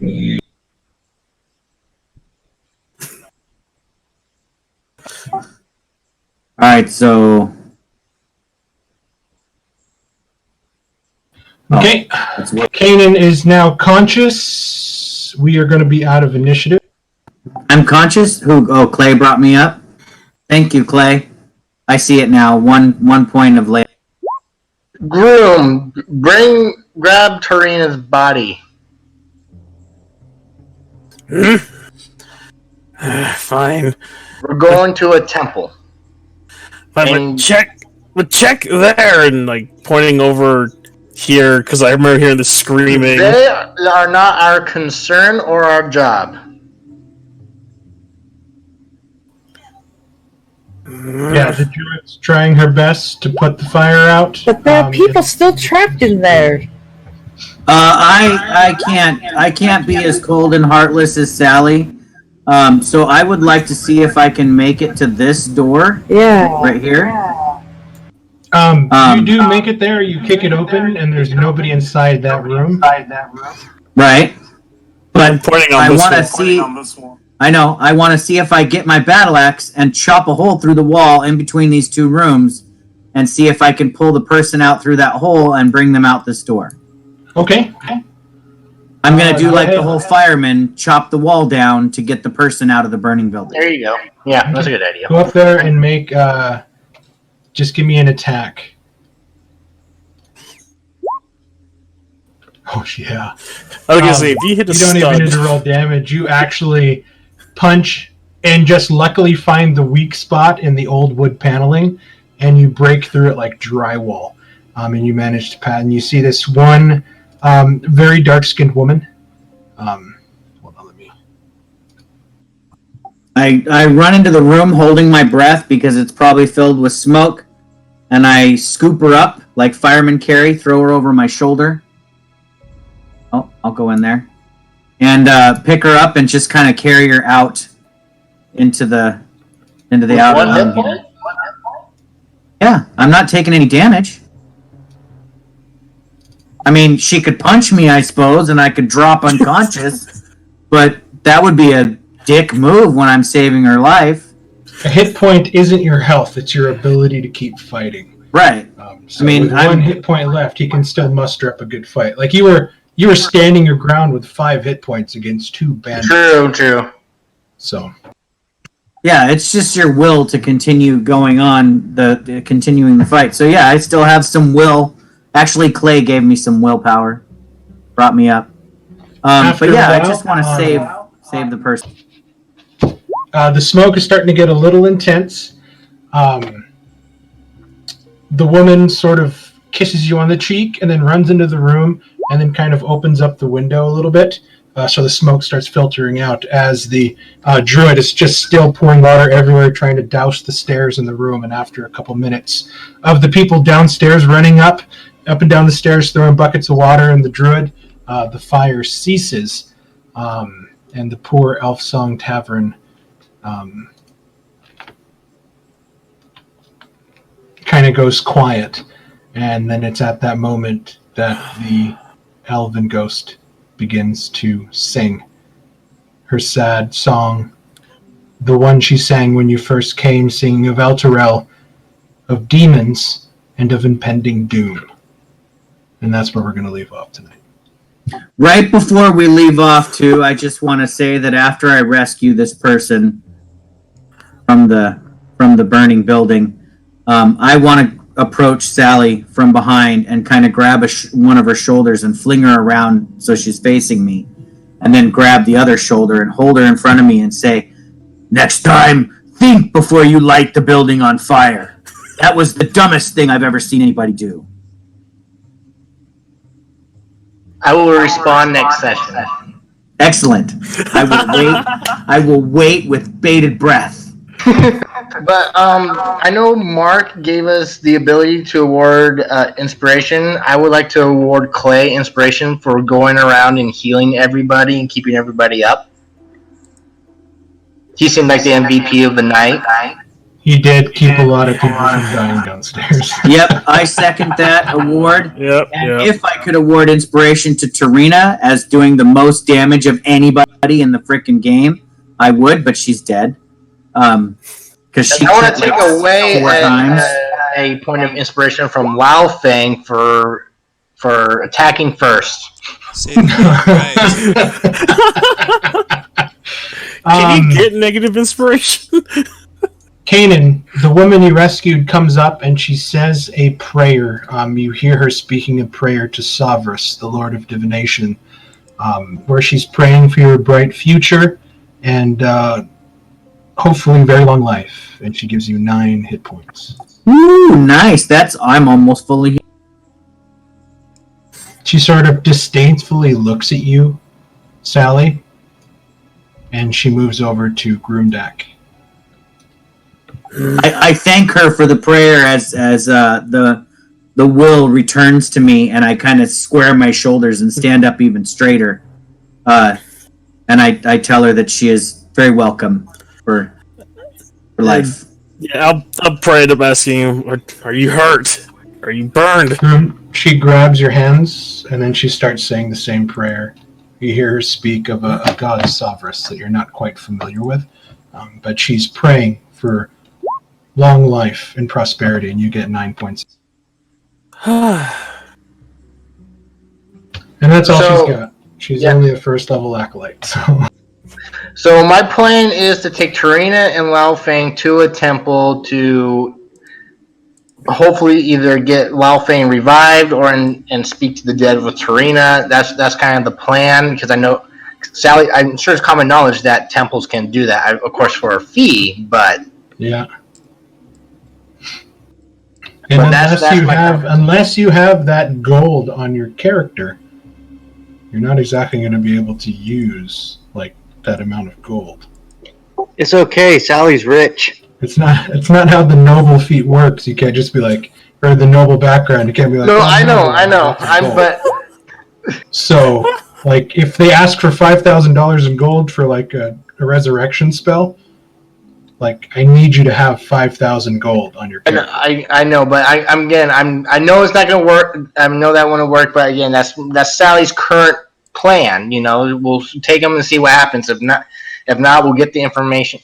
We'll just play from there. But yeah, we'll just go to a temple, because that's what Sally knows. Hey, they can bring them back, or we could talk to them.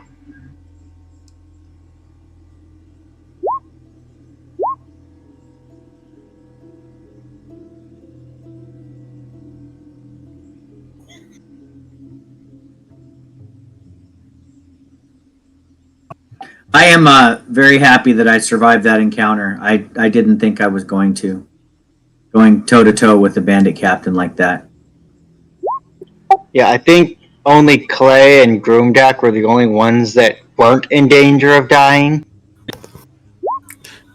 I'm pretty sure if I wasn't raging, I probably would have been. Yeah, that was fun. It was fun, but yeah, it was fun and tough. It felt like a bandit gang that came to not mess around. I do wonder how it would have played out had Lai Feng not fired off an Eldritch Blast as soon as they got to the top of the stairs. But we would have had a fun repartee back and forth and just kind of spoke. But he would have demanded Tarina.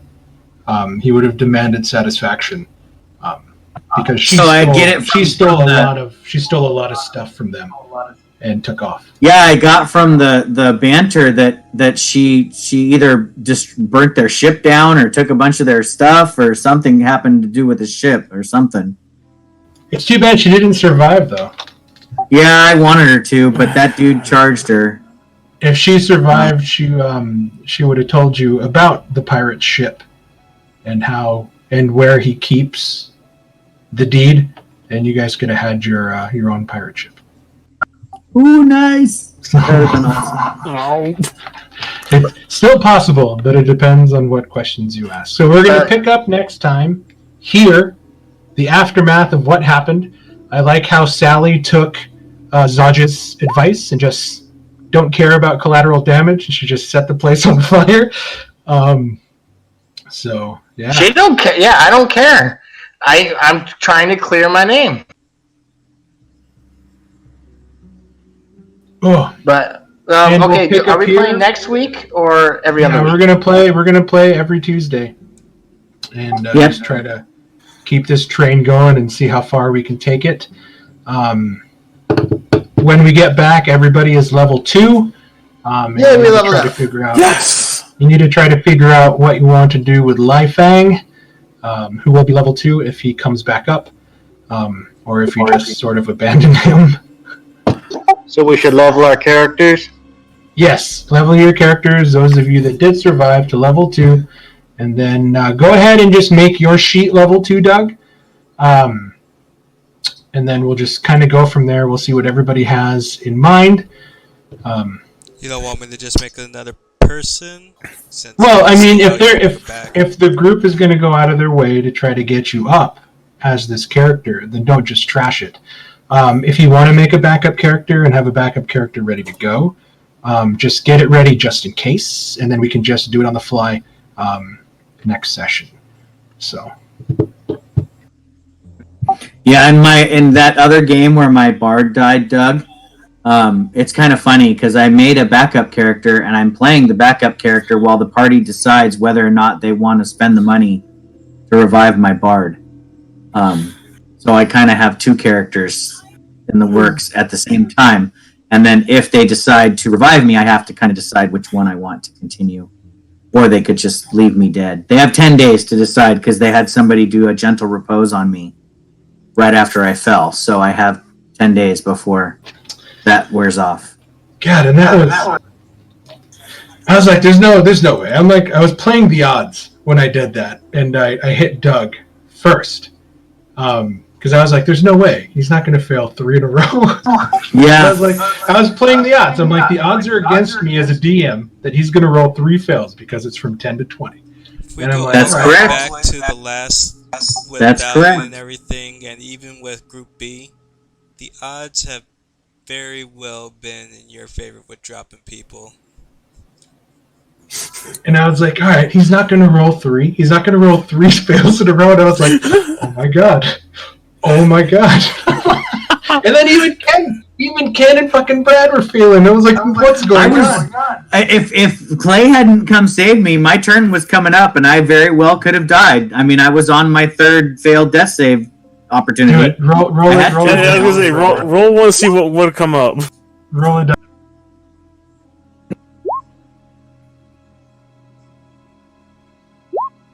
There you go. Okay, I feel better. That I'm would have so been pissed. 1 success and 2 fails. I'm still upset at how Burning Hands turned out. I rolled two 1s and a 2. Yeah, magic does that, though. That's what spells are like. Yeah, and that was just Clank getting into the fray really threw a wrench in the situation. And that's why I was keeping Skuna outside. I was like, I'm not bringing the half ogre in here, otherwise it's not going to turn. I thought you were, because I'm like, oh shit. She's too big. She's too big to get into the door. That's why I didn't let her in. I get my action surge. I'm so excited. That's awesome. Yeah, so I think what they had in mind when they set up this particular thing is for you guys to try to like charismatically call out for help and try to get the other patrons to help you fight against these dirty pirates. Do keep in mind that there is still one pirate that is asleep. He is asleep for 2 hours the next time we come back. So maybe he'll tell you where his ship is. Some aggressive negotiations. So, but yeah, that's what we'll pick up. Welcome to the first episode of Descent into Avernus. I looked at the module all the way through, guys. It only gets worse from here. So I hope you guys enjoyed Sally's role play. I liked everything that occurred. I wish I played a Bear Barbarian that whole thing. That was the first time I ever played one, so. Honestly, I gotta say, I just can't wait to play Captain Zodge again. I felt like a Western. Mark, that is one of my favorite NPCs you've ever roleplayed. I liked him primarily because of how you were playing him. He's got that like cowboy in a tavern with the he sounds like he's from Deadwood, that world. Yeah, I was thrown back into Red Dead Redemption. I was trying to. I was like, man, I want to. That's what I was thinking: Red Dead or Borderlands. I wanted to make him sound like my witch hunter, just to get on your nerves a little, kid.